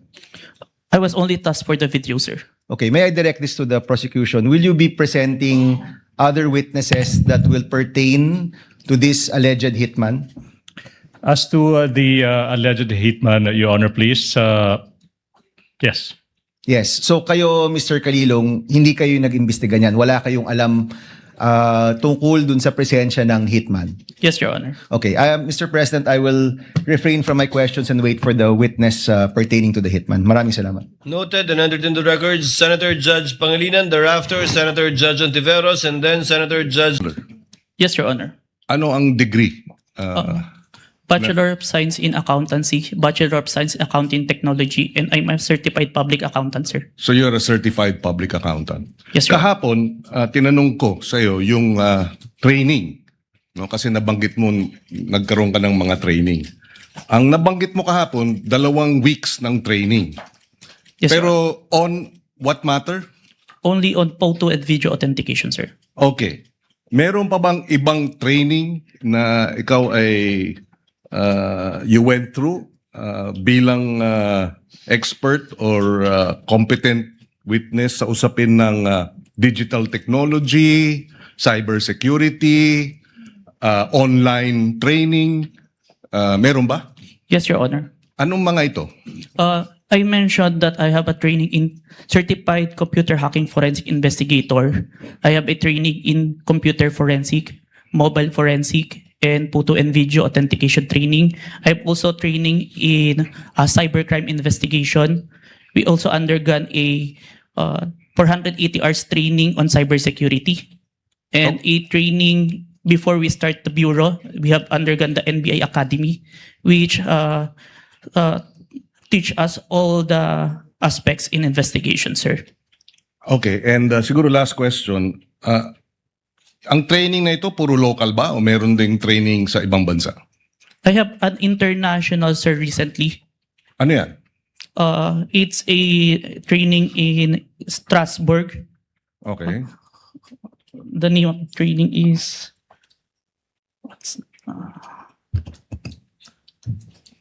Saang lugar na lang, Mr. Witness? Strasbourg, Germany? France? Strasbourg, France, sir. Oh. It's a 5 days training, sir. And meron pang ibang international seminars na inattendan mo? International, sir, but it is conducted locally, the Interpol, sir. Interpol? Yes, Your Honor. Okay. I have no further questions. Thank you, Senator Judge Salamat. Pangilinan. Senator Judge Ontiveros is recognized. You may proceed, ma'am, and you have 2 minutes. Salamat po, Mr. Presiding Officer. Para sa Counsel for the Defense, Mr. Presiding Officer, just for clarity, ano pong relevance nung video na ipinakita ni Attorney 𝗬𝗠𝗏𝗏? Sinasabi po ba ng depensa na yung mga alleged threats o alleged incitements ni VP Duterte ay prompted nung detention ni Attorney Lopez? Yes, Your Honor.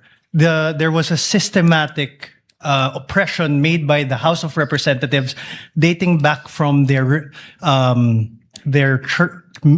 even before their mini trial, Your Honor. The committee headed by Representative Joel Chua began investigating the Vice President and her people, even when Attorney 𝗬𝗏𝗏𝗏 was being interviewed by the House Committee of Quadcom Committee, Your Honor. Even if she was answering the questions faithfully and to the best of her ability, she was cited in contempt, detained. Her lawyer was not allowed. Her lawyer was not allowed to be with her when they were trying to detain her in the women's correctional facility, Your Honor. So, Mr. Presiding Officer, Counsel for the Defense, position po ba ng depensa na pwedeng palampasin ng alleged grave threats kung may masasabing lehitimong dahilan para magbanta? Your Honor, that is not the point. No. Mr. Presiding Officer, I am making a point through my question and I am asking the good counsel for the defense dahil sinabi nila there was a systematic oppression that yes, yan po ang nag-prompt nung alleged grave threats and alleged incitements ng Vice President na prompt po ng detention ni Attorney Lopez na kanyang inilarawan sa ipinakitang video kanina. Kaya itinatanong ko kung yan ba ang posisyon ng depensa na pwedeng okay lang or pwedeng tanggapin ang grave threats kung may masasabing lehitimong dahilan para magbanta. Yes, Your Honor. Before counsel Yes, for Mr. Presiding responded answers, although he already answered in the affirmative. No, Your Honor. I was just referring to before. Would like to remind the senator judges to be cautious in making counsels for either party make conclusions of law and fact instead of presenting evidence through a witness they will present or through direct, cross, redirect, or recross. Because if he answers Senator Judge Ontiveros, that would effectively place on record a conclusion of fact and law, not drawn from a witness, which they can very well do so during their closing remarks. And when I allow him to speak by way of repartee to the peroration yesterday and discussion yesterday by counsel for the prosecution. But other than that, as agreed with some of the senator judges, we would try to limit the answers of the counsels for the parties. With your indulgence, Senator Judge Ontiveros, please. I submit, Mr. Presiding Officer, may I just in closing make of record that I also appreciated and also submitted to the ruling of the presiding officer yesterday because I appreciated that it partook of the history of impeachment proceedings in this court. Pinag-aralan ko rin po ng maigi ang mga nakaraang mga impeachment trials at di hamak na pati noon naging liberal ang pagpapahintulot nila sa mga katanungan ng mga senator judges para lang mas maliwanagan ang iba't ibang punto. So I again thank the good presiding officer and again reiterate my submission to his ruling and thank the good counsel for the defense for his response. We thank Senator Ontiveros for indulgence and understanding. Senator Villanueva. And thereafter, Senate President Gatchalian. You may proceed, sir. You have 2 minutes. Thank you, Mr. President, Mr. Presiding Officer. May I just point out something to the witness? Mr. President, Your Honors, the witness mentioned yesterday that reported statements of the Vice President were referred to the Presidential Security Command and evaluated in coordination with the National Security Council. Just to assist the court in evaluating the relevance and weight of the government security response in determining whether the respondent's conduct constitutes an impeachable offense. May we know from the witness could the witness explain yung threats po ba, how threats against the president are ordinarily assessed by the government? Kasi dito yung lumalabas yung pag-weigh natin whether or not meron bang bigat yung threat o ito'y ordinaryong threat na nangyayari sa pang-araw-araw nating buhay. Specifically, Mr. Witness, what factors are taken into account in evaluating a reported threat and in determining appropriate measures? I can't answer on the part of the NSC or the because I'm not part of the institution. In your in your capacity as an In my agent? capacity, Yes. one of the consideration if it's a active threat, if it's the one giving the threat is capable of doing so. Meaning, If someone high-ranking officials, and if you say an high-ranking and have official, a capability or power over to implement those such threat, it is considered, sir. example, a mayor, perhaps? Would you say a high-ranking official? A congressman? Or yung basihan po ng kanyang threat. Kunyari, ang threat ko, dadalhin kita doon sa buwan. Wala naman akong space shuttle. So, wala din pong bearing yon. Is that the correct assumption? Not only, sir, but also how it was delivered, sir. Like what was mentioned in the that I mentioned previously, it was mentioned that no joke, no joke. It's a serious. So that is the one of the considerations, that's sir. the consideration. Thank you very much. And lastly, Mr. Witness, you made mention na submit mo sa DOJ nung January 30. Is it the same affidavit that you submitted to the HOR?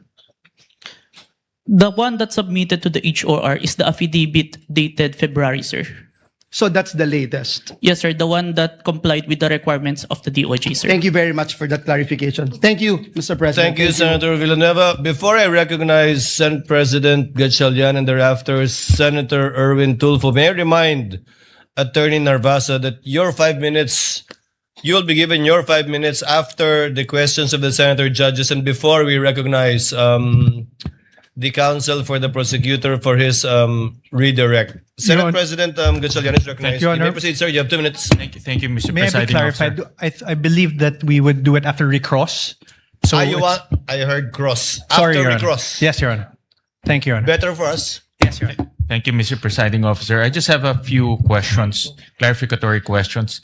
Narinig ko ho kanina, Ginong Testigo, na nasabi niyo may 40 media personalities doon sa press con. Tama po ba? Yes, Your Honor. Pero ang inyong inimbitahan, 6 lang. Yes, Your Honor. Bakit 6 lang? The 40, we see the number of participants, but the number of person who asked the Vice President during that time, it's limited. And we consider who we sure that is present during that time, Your Honor. Meron bang kayong criteria kung paano pipiliin itong mga media personalities or kung sino lang ang nagtanong? Kasi kahit hindi ka naman magtatanong, nandoon ka naman, naririnig mo yung mga diskusyon, meron ba kayong mga criteria kung paano pumipili ng media personalities? Yung sure po namin na present during that time, kasi kapag hindi po kasi kayo nagtanong, hindi po magpa-pop up yung mukha nyo tsaka yung pangalan nyo. Okay. At itong mga 6 na sinupinan ninyo, ano yung kanyang common statement na ibinigay? Kinonfirm po nila na present sila during the November 23, 2024 press conference, and yung utterance po ni Vice President narinig po nila. Okay, I believe ilan dito sa mga personalities ay ipapatawag rin. So tatalon ako sa ibang topic. Nakita ko kanina itong tungkol sa Max Core Interventures at nakita ko kanina pinakita yung Articles of Incorporation, mukha siyang supplier ng equipment. Ngayon, nasabi rin na doon ka nag-training for 2 weeks. Sino nagbayad ng training? Sir, the training is included in the procurement of digital forensic tools. In the procurement document, it ni-require po si MaxCore na mag-provide po ng training included in the equipment, sir. Nung paggamit ng equipment? Tsaka yung yung process po ng digital forensic as a whole. Yung kanya lang sila ba ay 'di ba sa mga IT, let's say Oracle, alam natin kilala yan pagdating sa IT. Si MaxCore ba ay kilala pagdating sa digital forensic training?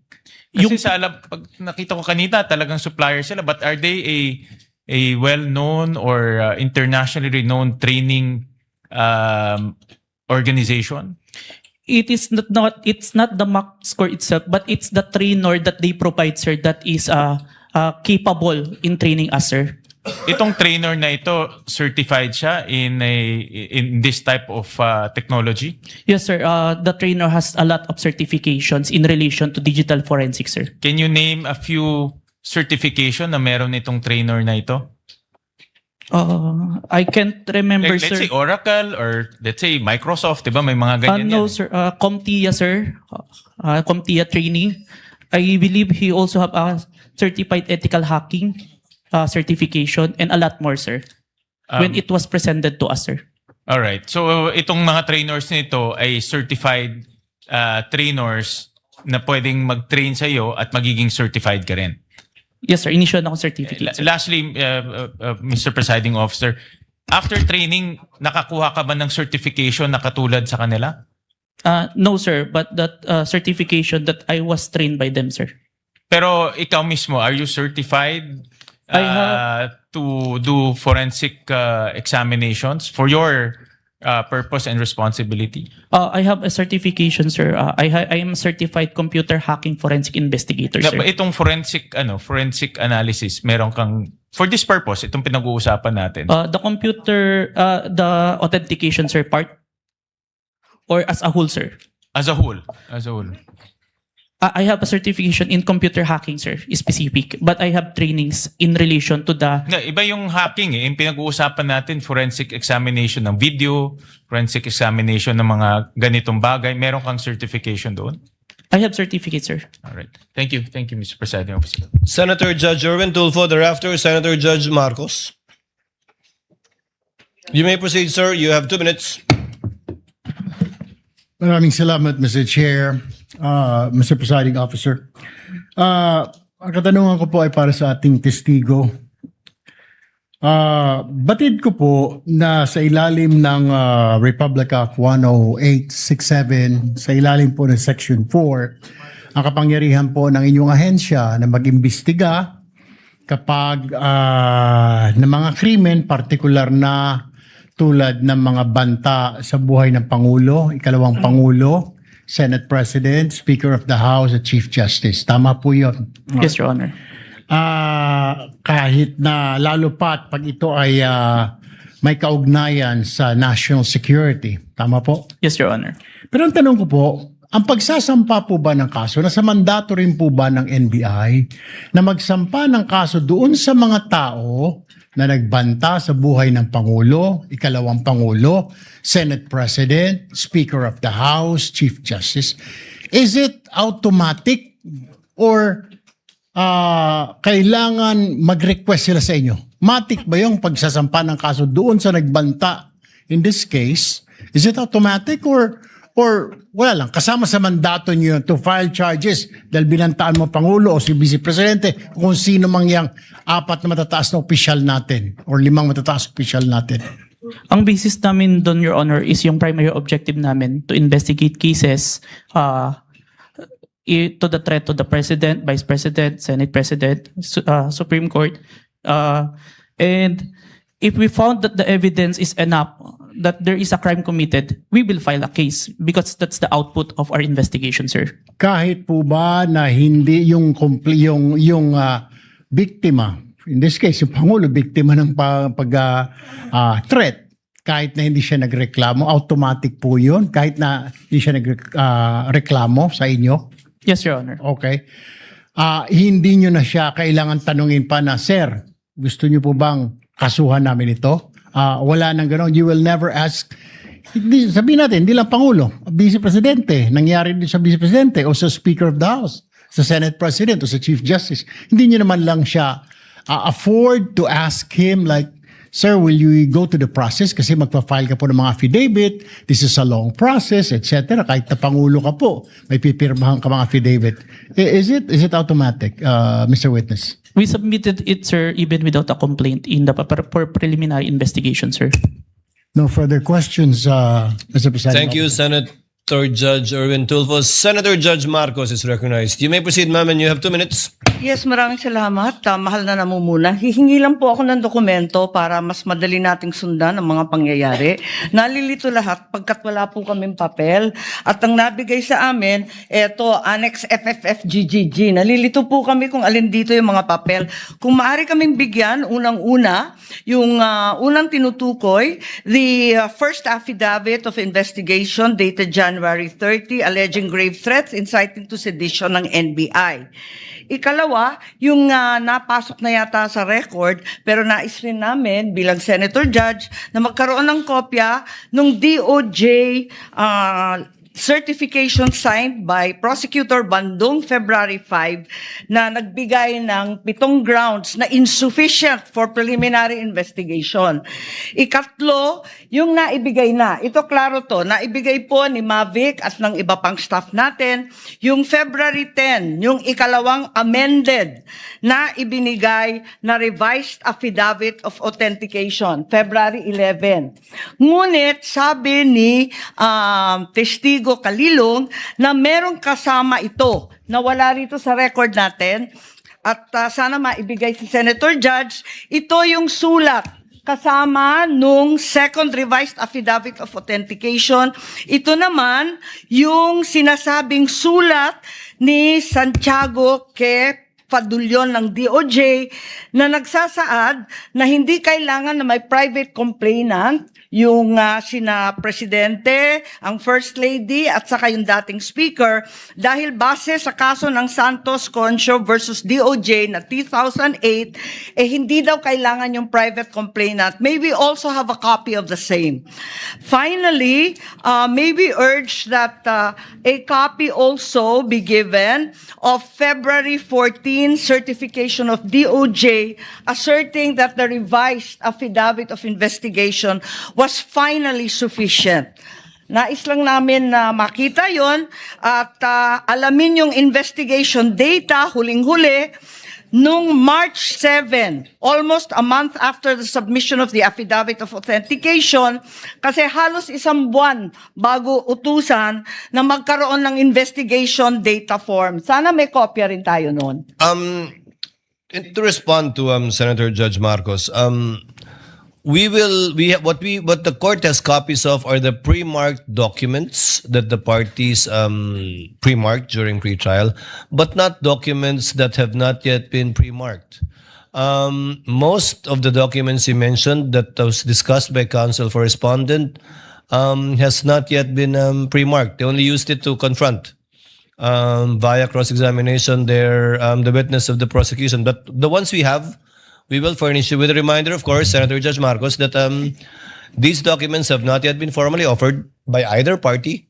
And we still have to await formal offer before the court rules on the admissibility, if at all, of these documents. But we will endeavor to furnish the good Senator Judge with whatever the clerk has. Yes, Your Honor, if I may. if we could be provided with whatever the clerk has and adequately identified, not as GGGGG or FFFFF, at sana kung mabuo yung mga dokumentong sinasabi sa lalong madaling panahon. Maraming salamat. We will endeavor to comply as best we can, Senator Judge Marcos. Same Senator Judge Alan Cayetano, Peram ng GG. what is your pleasure, sir? Mr. President and Mr. Presiding Officer, before I ask to be allowed to ask a question, can I just follow up yung kay Senator Marcos, including the ruling yesterday? Just in the interest of all Senator judges being able to follow closely, especially kami sa first row kasi medyo nagkaka-stiff neck na kami. Mahirap tignan yung TV, so baka dun sa Maglalagay harap. na po kami ng TV sa harap ng And lamesa I ng don't know, Council for Parties. I think all of us own a iPad or a tablet. I don't know what the solution is, but if the Secretariat or the Clerk of Court, the Office of the Clerk of Court can work with our staff, just to give you an example for today, no? If you look at the impeachment complaint on page 19, for example, it says that the affidavit we're looking for kanina, footnote number 72, is this one. In the impeachment complaint, no? It's found on Annex G. Okay. So this is Annex G. If you look at Annex G, it is a certification, not an affidavit. Okay. So where do you find the affidavit mentioned in the impeachment complaint? You actually find it in Volume 14, Annex FFFFFFF-GGGGGGGG. So before I can even say that... That's FFFFFF to GGGGGGG. Yes. So even before we finish saying that, Your Honor, Mr. Presiding Judge, medyo mahirap. To further complicate, the annexes when delivered to us was labeled annexes, and then when it was pre-marked, iba na yung marking. That is correct. Okay. So, to clarify, I'm not asking both the prosecution and defense to give us any documents in advance that will prejudice their presentation or the rebuttal. I do understand that it has to be offered, but to speed things up and to make sure we understand, in the same manner that they're asking the witness to examine it, maybe we can be given a copy to examine at the same time, whether digital or actual copy. I don't want to impose upon them to print 24 copies. But again, anyway, it's Wednesday. We have Thursday, Friday, Saturday, Sunday for our staff and the clerk of court to meet. So I think we already have a solution for you, Senator Judge Cayetano, as well as for Senator Judge Marcos. We will be furnishing the parties either via soft copy to your respective iPads or laptops, or we will enter their official emails as well. Kayo na po mag-print ng hard copy ng list of evidences as marked, as pre-marked by the prosecution na ipe-present for Article 4. And we will do this by article. Okay. However, insofar as I said, the documents presented by the counsel for respondent, these have not yet been pre-marked. But I don't think there's anything wrong with asking for a copy from the counsel for respondent. On that point, for our guidance, whether or not the same will be offered without prejudice to respond to counsel for respondent, deciding on whether or not they will offer it at the appropriate time. On that point, Mr. Presiding Officer, even if it's pre-marked, if it will prejudice their presentation, I don't mind it be given in real time. And same, no? If it's being used on cross or recross on rebuttal, and hindi to na pre-mark, as long as real time, para lang we can process it. If not, we have to review afterwards, and it messes up our preparation for the hearing the next day. No? Is that possible for the parties once the roles are reversed? May I get a response from the counsel for respondent? Your Honor, first we'll clarify everything that was showed today was pre-marked by the respondent. That's not my understanding, because the DOJ letter you pre-marked is different from the DOJ letter that we have pre-marked. But we'll verify. So everything was pre-marked? Yes, Your Honor. But you presented a document that was not pre-marked either by the prosecution or the defense. Walang marking eh. I presented all that. So if it was pre-marked, it's our lookout. Then kindly, then there's no problem furnishing the senator judges with a copy of the same. We have no problem with that, Your Honor. Senator Judge Alan Cayetano's concern has no basis if it was all pre-marked. Yes. Apparently, it was our oversight. Yes. Counsel for the prosecutors, would that be possible? Yes. To furnish it? I think what counsel for respondent did earlier helped us out a lot. Plastering it on the screens, whatever affidavit you were presenting. I think counsel for the prosecutor should do the same. Yes, Hindi naman Mr. bawal Presiding magkopyahan dito eh. Okay lang. Senator Judge Cayetano? Thank you. Yeah, and just to clarify, the 2 minutes is the question, not including the answer. No? So you have 2 minutes if you want to start with asking questions. Yes, if they ask to repeat the question, please don't count that. No, 2 minutes is long with short questions, but many of us want to get to the bottom of it, end up only asking one or two questions. So just a little bit We liberality. will be lenient, Yes. Thank you. Senator Judge Thank you Alan very much. Cayetano. You Appreciate may it. proceed, sir. You have 2 minutes. A question for the witness, and maybe to put all of us in check, I don't mind if any of the counsel says na medyo hindi maayos yung question.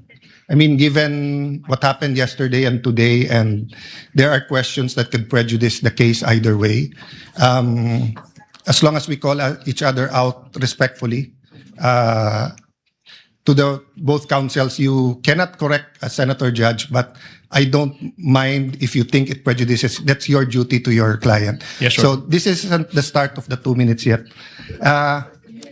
Sa magandang hapon, Mr. Witness. Good afternoon, Your Honor. Medyo mahaba na yung pag-upo mo dyan, but allow me a few questions. No? Yung circumstance lang, so paano nagsimula yung investigasyon na na-involve ka? Were you from the start o hindi? At written instructions ba to? O sinabi, oy, may investigasyon tayo? Just konting clarity, paano na-umpisa yung specific investigation? And was it based on the November 3 video? Tama ba? November 23, Your Honor. Okay.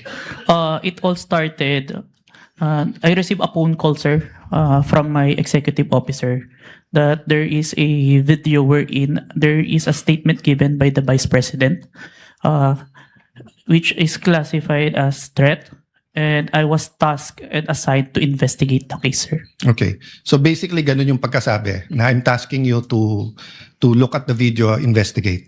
Yes, Your Honor. Were you working alone or with a group? With a group, Your Honor. NBI group? Yes, Your Honor. And was this, is there an interagency also or just purely NBI? Don't have personal knowledge. Maybe our chief, sir, has the Okay. knowledge on that, sir. Yes. No, that's all I asked for naman, yung personal knowledge. Yes, Your Honor. So, pakiulit mo yung sinabing, how exactly sinabi sa'yo na, tignan mo yung video, imbestigahan mo, or may statement? So, to be specific, sir, as far as I remember, may statement si Vice President regarding the November 23 press conference na kung saan may pagbabanta na naganap, Okay. pakiimbestigahan. pakiimbestigahan. So, ganun ka-general. May Yes po. pagbabantang naganap, pakiimbestigahan. Yes po. And you proceeded by watching the video.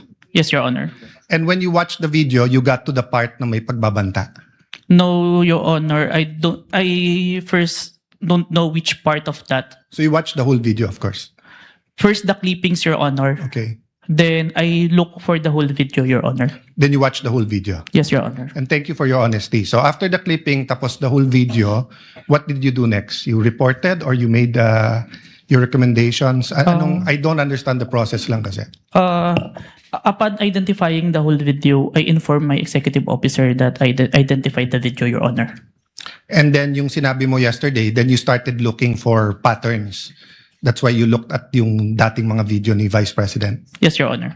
So you started investigating the threat against the President, the First Lady, and the former Speaker of the House. Yes, Your Honor. Did you investigate the threat against the Vice President? We tried, Your Honor. How did you try? It is included in our letter to the Vice President, Your Honor. That's why we're inviting her to proceed to our office to investigate the threats to her life, Your Honor. How about the vlogger who asked her about Oplan or whatever they call that Romanov? Did you invite them? Yes, Your Honor. And did they testify? The Princess Maui did not appear, Your Honor. Did not appear. Did you also look for previous videos that are threatening to the Vice President? We look on the Romanov part, Your Honor. Okay. But we identify a different person who first mentioned the Romanov, Your Honor. Did you coordinate with the PSG? I have no personal knowledge, Your Honor. You yourself? Yes, Your Honor. Maybe our chief, Your Honor. Yeah. But you are aware that the primary responsibility of protecting both the President and the Vice President is the PSG? Yes, Your Honor. So isn't it fair to say that any investigation against a threat to the first family, the president or the vice president, you would normally ask the PSG if they received any threat?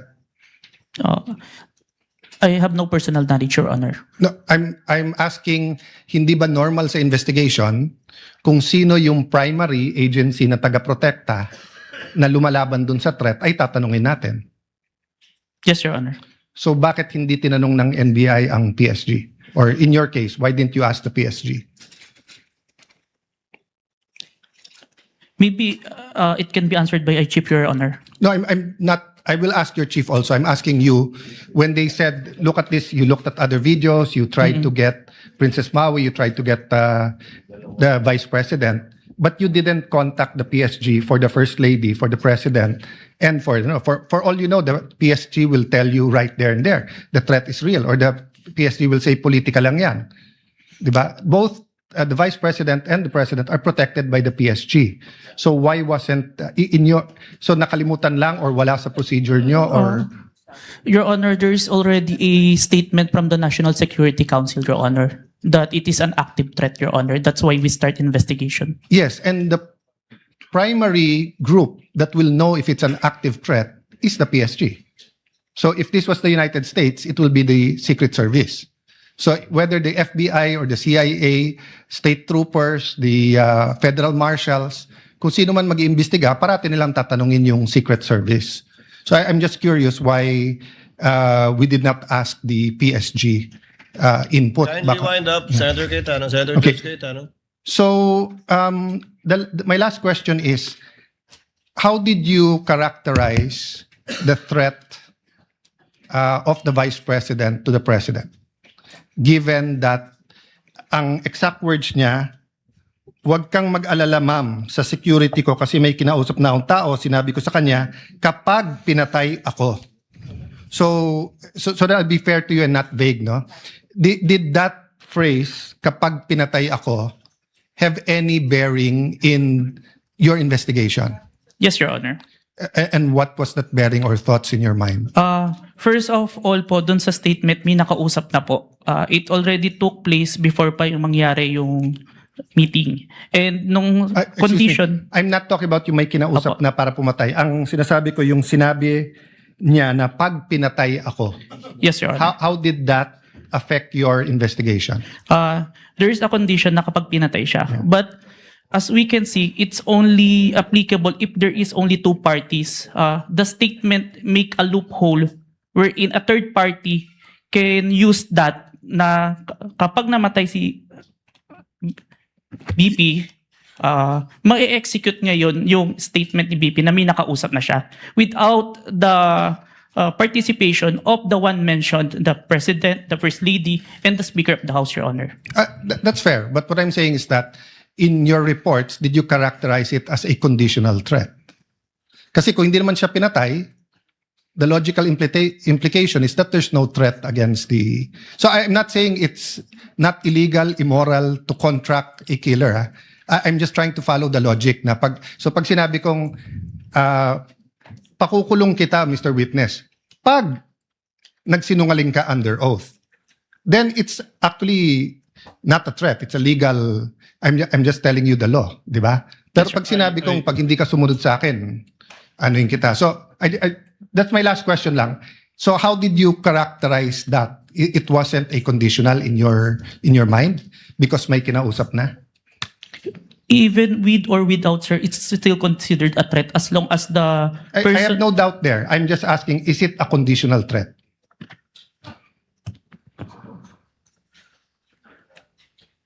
Based on our affidavit, sir, I believe it's conditional, which... Based in your affidavit. But your initial assessment, yung personal mo as an investigator, this is an investigation of the whole NBI, but yung personal mo? The threat is absolute, sir. Okay. Thank you, Mr. President. Thank you. Thank you, Senator Judge Cayetano. We now proceed. Senator Judge Padilla is recognized. Maraming salamat po. Thereafter, Senator Judge Zubiri. Maraming salamat Senator Judge po. Padilla, you have 2 minutes. Opo. Nais ko lamang po magtanong sa ating saksi. Ginoong saksi, kanina po kasi habang nagkakaroon ng pagdinig, ako po'y laging iistorbo dahil tuwing may itatanong, mag-u-object, medyo magulo po eh. Pwede po bang sagutin po ninyo ako dahil noong pong February 5, ang sabi po dito ay insufficient po yung na hindi dapat makarating na sa preliminary investigation. Tama po ba? February 5 po yun? May certification, sir. Yes po. Opo. Tapos, nung February 14, naging sufficient na for conduct of preliminary investigation.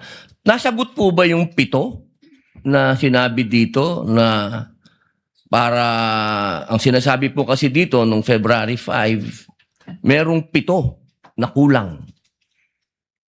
I believe so, sir. That's why we have received a certification, sir. Ayun. Kasi po, parang narinig ko kanina, hindi po naibigay yung original copy nung sinagawang interview kay Vice President Sara Duterte. Yung original po, na kopya, kung sino po yung nag-record. Wala po kayong affidavit? Meron po ba kayong affidavit na nakuha nyo? Yes, sir. Ako po yung ang inire-request po ng DOJ dyan is affidavit po nung nag-screen record, which is my affidavit, Your Honor. Meron po siyang affidavit? Ako, sir. Ako po yung nag-execute, sir. Hindi po yung mismong tao? Yes po. Ang hinihingi po kasi ni DOJ is kung sino yung nag-screen record through OBS, sir. Hindi po yung mismong tao? Yes, Your Honor. Kayo lang po yung nag-affidavit? Yes, Your Honor. Pero meron po kayong ng pagkakataon ba na nakausap niyo yung tao at nagbigay siya ng affidavit? May I clarify, Your Honor, if sinong tao yung tinutukoy? Yung nag-record po? Ako po yung nag-record through OBS, sir. Hindi po. Yung mismong nag-record po kay Inday sa Vice President. Nakausap niyo po ba? Yung raw file po. Kasi napakahalaga po nun. Kasi doon po natin malalaman kung original ba o hindi.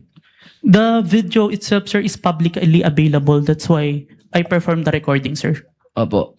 Pakisagot na lang po, mahal na saksi, kung nakuha niyo po ba yung original. Yung original, hindi po yung galing sa internet. The original, no, sir. Yun lamang po. Maraming salamat po. Thank you, Senator Judge Padilla. Senator Judge Zubiri, you are recognized, sir. You have 2 minutes. Maraming salamat to our presiding officer. Magandang hapon po, Sir Witness. Good afternoon, Your Honor. Good afternoon. Gusto ko lang magtanong, clarificatory questions lang po ito. Dito ba sa ating bansa, dahil tinatanong ko po ito sa inyo, dahil kayo po investigating body, sa ating bansa, meron bang specific law pagdating sa mga banta sa Pangulo, Pangalawang Pangulo at kanyang mga successors? Or yan ba'y pasok lang sa grave threats, which is applied sa lahat? Applicable sa lahat ng tao? Based on my personal knowledge, sir, it's only on the grave threat, Your Honor. Which is applied to everyone, if I'm not mistaken. No? Kasi sa batas sa Amerika, sa Estados Unidos, meron pong tinatawag na number 18 under the United States Code, Section 871. There is a specific law na pinagbabawal po itong mga threats to the President, Vice President, and its successors. May jail time po ito at may fine na malaki. As a matter of fact, dito sa panahon ni Pangulong Trump, marami na po silang kinasuhan at hinabla at napasok sa kulungan dahil sa paglabag nitong batas na ito. At Secret Service po ang sumasagawa ng investigasyon. Sa atin ba dito, ang NBI ba ang nabigyan po ng kapangyarihan para gawin itong investigasyon under your new NBI code? Under our law, sir, the new NBI law, included po yung investigation to the threats to the life of the President, the Vice President, the Speaker, the Senate President, and the Supreme Court, sir. So, klaro na kayo, nasa kapangyarihan ninyo. Kasi hindi pwede sa Presidential Security Group. Hindi katulad sa Estados Unidos, yung Secret Service ang talagang nanguhuli at nag-imbestiga. Sa atin dito sa Pilipinas, ang NBI po ang nangunguna sa investigasyon. Tama po ba yan o mali? It is within our law, sir. Okay.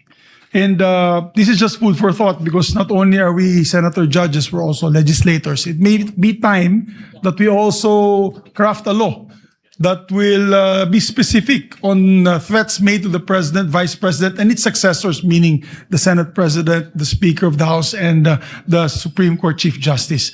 Sa Amerika kasi, sa batas po nila, and I'll just wrap up, the defendant To secure conviction, the defendant communicated a threat. The defendant understood and intended the statement as a true threat. Di po niya sinabi joke only in the end. And pangatlo, the defendant knowingly and willfully makes the threat. So just food for thought as legislators as well. So maraming salamat po, Mr. President. Thank you, Senator Judge Zubiri. We now proceed to where we left off. I believe that was the redirect of the counsel for the prosecutor. Just out of curiosity, without any pressure, because I promised I would declare a break somewhere in between, depending on how long your direct and recross would be. I can call the break after the recross and the statement of the counsel for respondent, so that we break on a good point before we call on the last witness for today. Yes, counsel for the prosecutors. As to the question, if the prosecution will do the direct examination. The redirect. Kung mahaba-haba Sorry, pa the yung redirect examination after the cross-examination of the defense. The prosecution decides not to conduct a redirect, Your Honor, please. Thank you, counsel for the prosecutor. Counsel for the respondent, do you want to begin to utilize your time now? Your Honor, I will turn over the mic to my co-counsel. He will also be the cross-examiner for the next witness. But Your Honor, please, sorry. May I make a manifestation, Your Honor, please, before we proceed, Your Honor, please? A manifestation as to the statement. In connection with what, counsel for the prosecutors? As to the manifestation earlier that all the documents that were confronted, that were presented to the witness, I believe that the defense said that all those exhibits were pre-marked. But based on our records, Your Honor, please, and then I hope the defense will clarify this for the record. We perused the documents and we don't see that the articles of partnership and the screenshots of the websites that were presented earlier, based on our tally, based on our records, these were not pre-marked, contrary to what the defense manifested. So we would like to seek clarification from the defense. That is correct, Your Honor. Those three documents were not noted and entered into the records. Thank you so much. Given that there is no redirect and recross, counsel, can you state for the record your name? Good afternoon, Your Honors. I am Mark Sivinluan for the Vice President. Sir, you're aware of the situation. Time was given to the counsel for the prosecutors to make a discussion about whether or not Article 4, the acts alleged in Article 4 constitute an impeachable offense. You have the same time of 4 minutes and 26 minutes, which were around. Before I allow you to continue, kawawa naman si Mr. Calilong. Mr. Witness, Mr. Calilong, Senator Judge Lacson, before we excuse.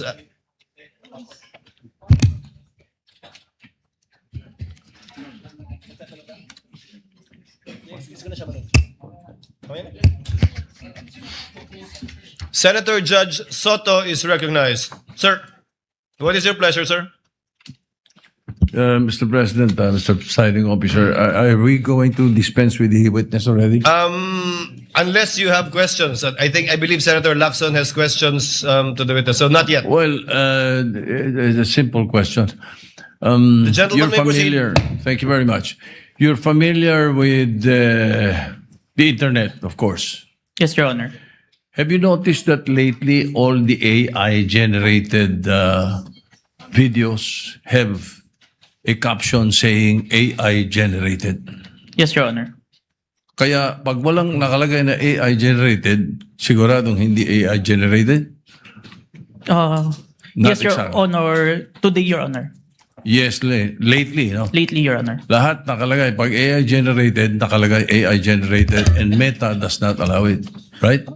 They allowed it, but there is a AI info part. Correct. There is a manifestation. Yes, Your Honor. It is explicitly mentioned that AI.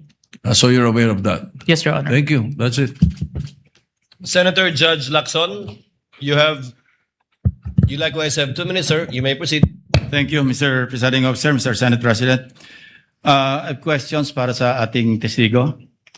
Since you are presented here as an expert witness, alam nyo, nag-consult din ako sa digital forensics expert para lang makonvince sarili ko.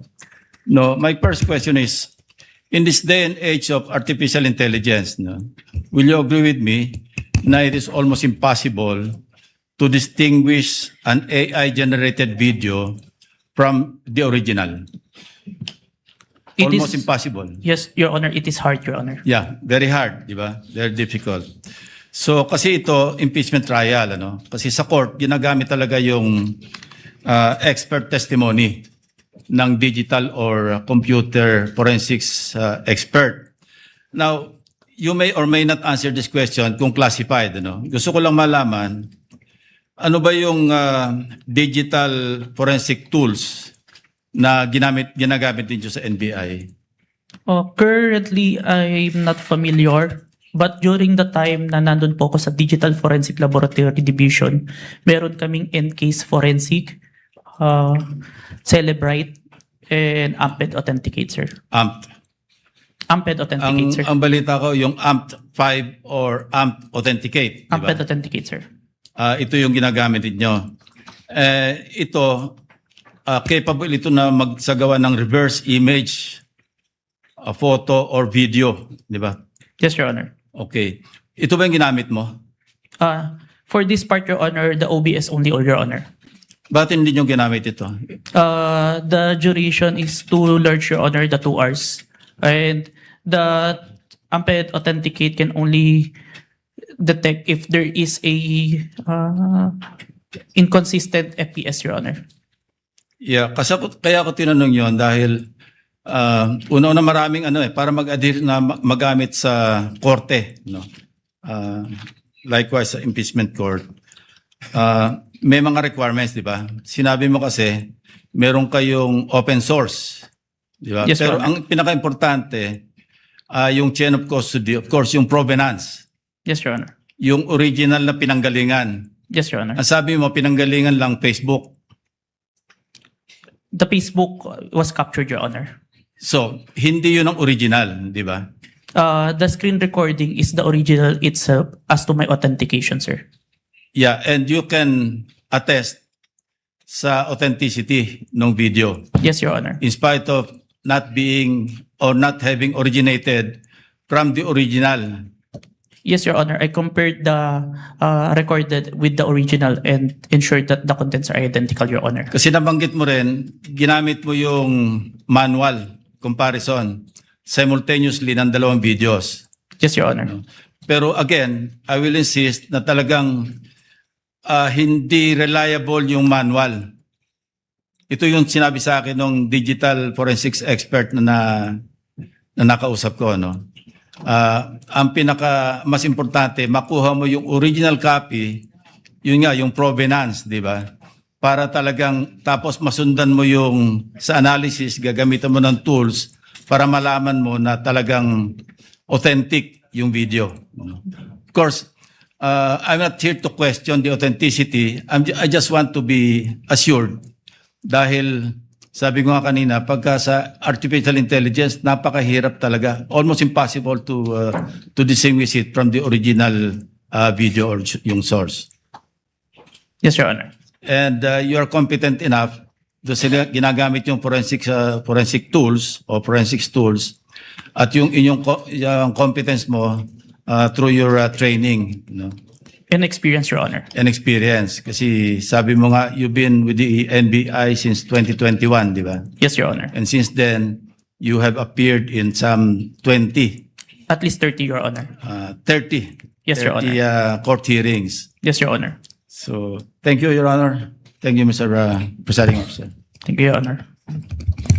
Thank you, Senator Judge Lacson. Senator Judge Cayetano, what is your pleasure? Just a clarification addressed to the presiding officer. You may proceed, sir. Apologies, I don't remember if it was one of the counsels or one of the senator judges who asked the witness a while ago whether he was an expert witness, and he said he was a competent witness. That is correct. And there's a difference the presiding between an officer expert confirms that. witness. So he's not an expert witness. He's an competent witness. That is correct, Yes. sir. So that will have bearing because whether or not an AI video can be produced without an AI has to be testified by an expert witness. If I may, Wait, yeah, go ahead. that doesn't mean, I don't think you'll disagree with my second statement. That doesn't mean that this witness is not competent to testify on that. Second point, I just like to clarify for the record, my understanding of watching the video is that it was on StreamYard, then a link was shared sa Facebook. Yes, Your Honor. So if that's the case, Mr. Presiding Officer, the original video is with StreamYard, not with Facebook, or are both original? It's Zoom, Your Honor. Zoom? Yes, Your Honor. I was informed StreamYard, but just for the record, so that later on when we review everything, someone testified to it. Duly noted. Yeah, thank you. Duly noted and entered into records. Mr. Vinluan, you have your 4 minutes and 26 seconds. But we cannot use the seconds in our timer, so just look at the clock, sir, please. Your Honor, please. Before we... Yes, Mr. Kalilong, you are excused, sir. Thank you, Your Honor. And thank you for your time and cooperation with this impeachment court. Thank you so Thank you, much, Your NBI Senior Agent John Mark Kalilong. Thank you so much. Hold on, Mr. Kalilong. Yes, Senator Judge Padilla, what is your pleasure, sir? Ginoong tagapamahala ng hukumang ito, nais ko lamang po sana hingin ang mga credentials ng ating saksi, kung paano po lahat ng kanyang certification, lahat, upang mapatunayan po natin lahat na... It's ready. The witness testified to it earlier, but kindly respond to the question of Senator Judge Padilla, Mr. Witness. I have here, sir, my certifications during the time of my investigation, Your Honor. Can you, mahaba ba? I can read, Your Honor. Mahaba ba? Hindi. Ibigay na lang po siguro sa atin. Kindly just submit it to us. Yes, please. Opo, Yes, submit na lang po. Thank you, Your Honor. If that is okay with Senator Judge Padilla. Thank you, sir. Mr. Kalilong, you are excused, sir, and thank you for your time and cooperation with the impeachment court. Thank you, Your Honor. The presiding officer will just wait for the witness to leave the premises before recognizing Attorney Binon. Okay, Attorney Binon, you have 4 minutes and 26 seconds. You may proceed, sir. Thereafter, we will call for a 15-minute break. In the discourse yesterday, talking about VP Sara's statements during the November 23, 2024 press con, Senator Judge 𝗬𝗏 stated, and I quote, "None of these statements are proof that the Vice President actually contracted an assassin or hired one. She is absolutely right." She then asked the question, why are these acts impeachable? To this question, the prosecution responded, "We understand that these statements may not actually 100% prove that she in fact contracted an assassin, end of quote. Hence, the prosecution admitted that the video does not prove any fact other than its existence. In simple words, there is no proof of any contracting of an assassin. The prosecution's admission before this honorable court made the respondent's position clear. The prosecution has no other competent evidence to prove that VP Sara contracted an assassin. Ang testimonya ni Kalilong, gaya ng iba pang ebidensya kuno ng prosecution, ay hindi sapat para patunayan ang paratang na ito. Trying to prove this stretched narrative using a hodgepodge of materials is a waste of this honorable court's time and the Filipino people's money. Si VP Sara na mismo ang nagsabi na hindi assassin ang kinausap niya. This term only came from people who took her statements out of their proper context and tried to exaggerate them for what they really meant. The truth of the matter is this: she and her family were threatened. And while her response was unconventional, it was justified. What triggered her response was a question about Operation Romanov, which is the plot to eliminate VP Sara and her entire family. The NBI's own records prove this. In the minutes of the meeting of Dempsey Reyes' interview, he said, and I quote, May press con kasi earlier than that. Sabi niya, parang hindi lang niya gusto daw, sabi lang niya, gusto daw siyang patayin daw, according to her, ni Speaker. That was during a press conference the day before, November 2022. End of quote. During the virtual press con, Princess Maui mentioned Operation Romanov again, and even warned her about her safety. Reyes talked about it, Princess Maui reiterated it, but the NBI gaslighted it.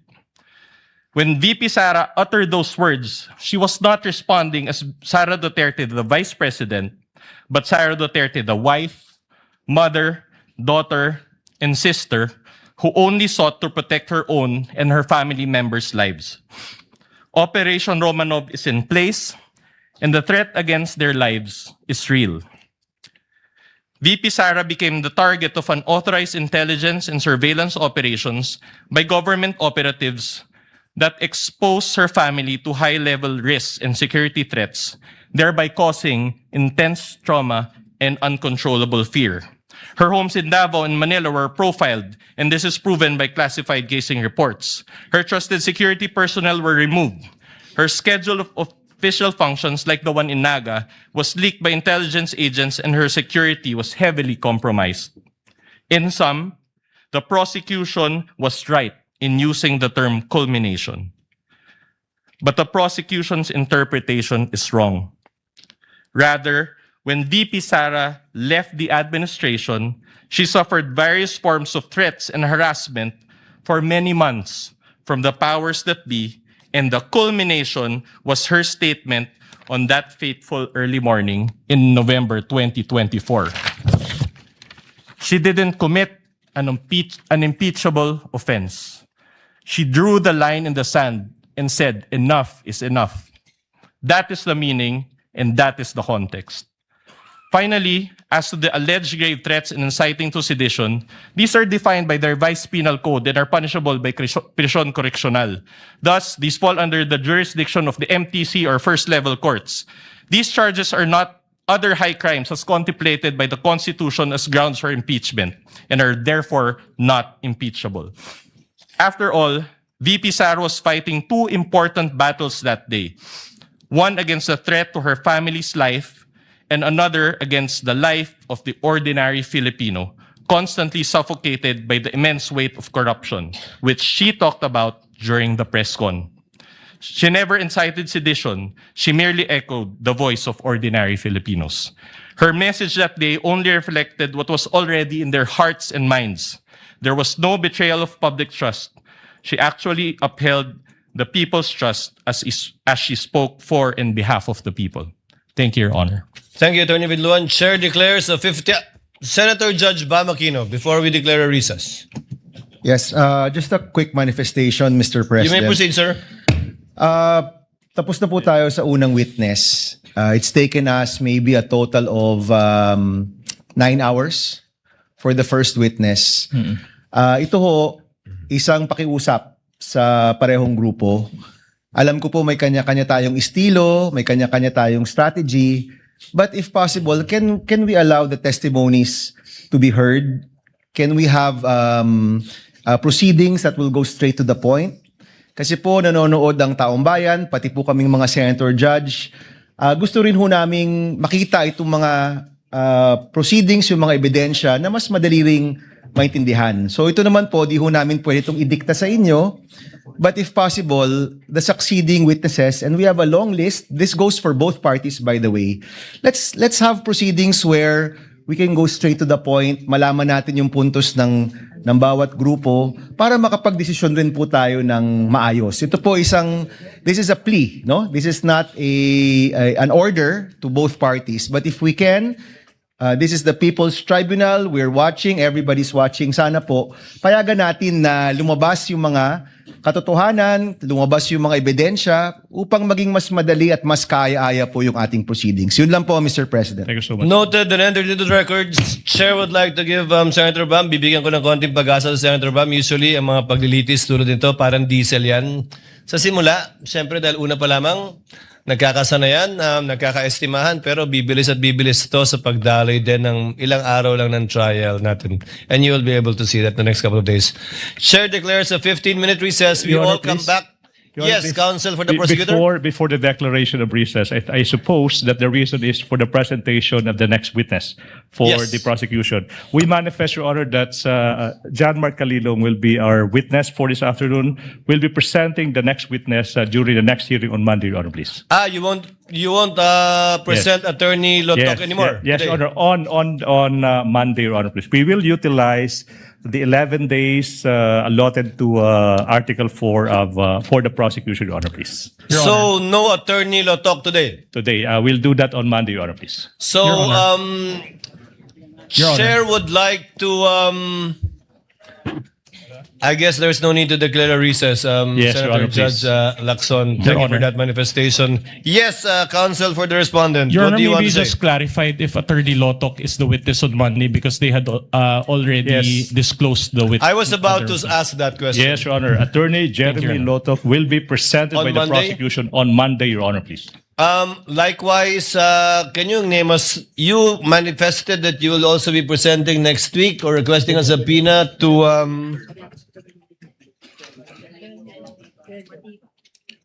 yes, to Attorney Lopez and Attorney Director Matibag. That would be Captain 𝗏𝗏𝗃𝗏𝗏, Your Honor, please, and NBI Director Matibag. And then Lotok first. Lotok, Your Honor, please, and then Matibag. And then we'll disclose on 𝗏𝗏𝗃𝗏𝗏, Your Honor, please. Captain Sergeant at Arms. 𝗏𝗏𝗃𝗏𝗏 of the House of Representatives, Your Honor, please. So, those two witnesses. Yes, Your Honor. We have 3 days, counsel. No. Wait. Name me one more. Okay, that would be NBI Director Matibag, Your Honor, please. Given the manifestation of the counsel for the prosecutor, Chair hereby orders the issuance of subpoena once again to Attorney Lotok for the trial dates on July 13, 14, and 15, as well as for Attorney Melvin Matibag. No need for a subpoena for Ms. Bella? Your Honor. Before I recognize counsel for respondent, no need for a subpoena? There's no need for subpoena, Your Honor, please. You did not request for a subpoena, counsel. Yes, Your Honor. So no need. No need, Your Honor. You will produce, can you state the name again for the record, counsel? Can you state for the name of the witness again for the record? Your Honor, the first witness will be Captain 𝗏𝗏𝗃𝗏𝗏. Sorry, that would be Attorney Jeremy C. Lotok. Number 2 is Captain 𝗏𝗏𝗃𝗏𝗏. And number 3, NBI Director Matibag. And number 4. Thank you. That's for no. Thank For you, next counsel. week, those are the witnesses, Your Honor, please. Thank you. Counsel for respondent, Your what Honor, is your pleasure? Your Honor, considering the change in schedule, may we just confirm if that is the exact order of presentation next week? I believe so. The chair would like to be the one to confirm that. To reiterate, Your Honor, may I be recognized? I apologize. yes, the member of the panel of prosecutors, Representative Defensor, what is your pleasure, sir? Your Honor, may I just correct, since the private counsel is under the direct supervision and control of the Yes, of counsel course. prosecutors. For Monday, Your Honors, we will be presenting Attorney Jeremy Lotok. For Wednesday, we will be presenting Tuesday, we'll be presenting Attorney 𝗬𝗏𝗃𝗏𝗏 Lopez. And for Wednesday, our third witness, we will be presenting Captain 𝗏𝗏𝗃𝗏𝗏𝗏. Captain Belinda. So, Director Matibag is not yet going to be presented next week? Not yet, Your Honor. We will manifest on Monday if we can consider him for the Wednesday's session, depending on how the trial goes or how long the testimonies will take for both parties. Noted. What is the pleasure of counsel? Chair would like now to discuss and dispense with some administrative matters. The BIR box, which the chair ordered to be returned on July 6, has actually been returned to the BIR, sealed, untouched, and duly received accordingly. And the counsel for the prosecutors have filed a motion for the issuance of subpoena 𝗬𝗂𝗧𝗃𝗲𝗿𝗺 to DBR concerning this box. Has a copy been furnished to the counsel for the respondents? None yet, Your Honor. None yet? I thought, yes. Your Honor, we confirm that we emailed a copy to the respondents. Last Kindly Monday, check Your Honor. so that we can dispense with the need of reading the subpoena. Having said that, given that this has been put in issue rather in the pre-trial brief of both parties, there is counsel for respondent, we will accord the same treatment to this with respect to the subpoena, request for subpoena for the bank accounts of the spouses, Vice President Sara Duterte and Attorney Mans Carpio. Therefore, the presiding officer orders both parties to submit a memoranda on the subject matter of the subpoena of the BIR records on Monday. And we will also schedule the oral arguments for deciding on this issue together with the bank records on Wednesday. Each party will be given 10 minutes without prejudice to a rebuttal and/or rebuttal by the other side for another 3 minutes before the court shall decide. We will comply, Your Honor. We will comply, Your Honor. Thank you. So ordered. In regard to the request for the issuance of a motion for subpoena, asan yun?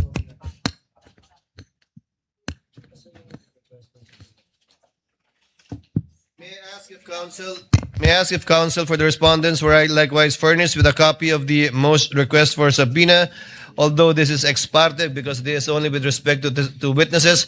So there is no need to issue a subpoena to Attorney 𝗦𝗿𝗶𝗹 for next week. Honorable Defensor? No need? No need, Your Honor. So just Attorney 𝗬𝗃𝗲𝗄𝗧? Yes, Your Honor. Chair orders that subpoena be issued to Attorney 𝗬𝗃𝗲𝗄𝗧 to appear on July 13, 14. As indicated by the counsel for the prosecutors, given that on the 15th, we might be arguing on the bank deposits and the BIR documents. We submit, Your Honor. So ordered.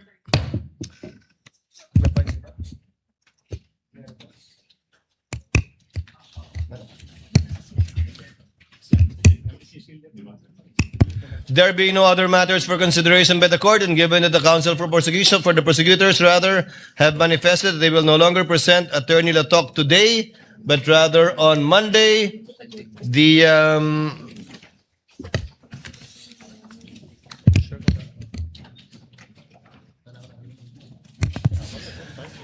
trial is hereby adjourned until 2 p.m. of Monday, July 13, 2026.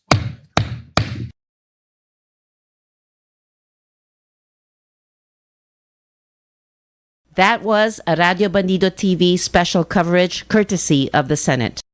The views and comments of the hosts and guests are not necessarily those of the station.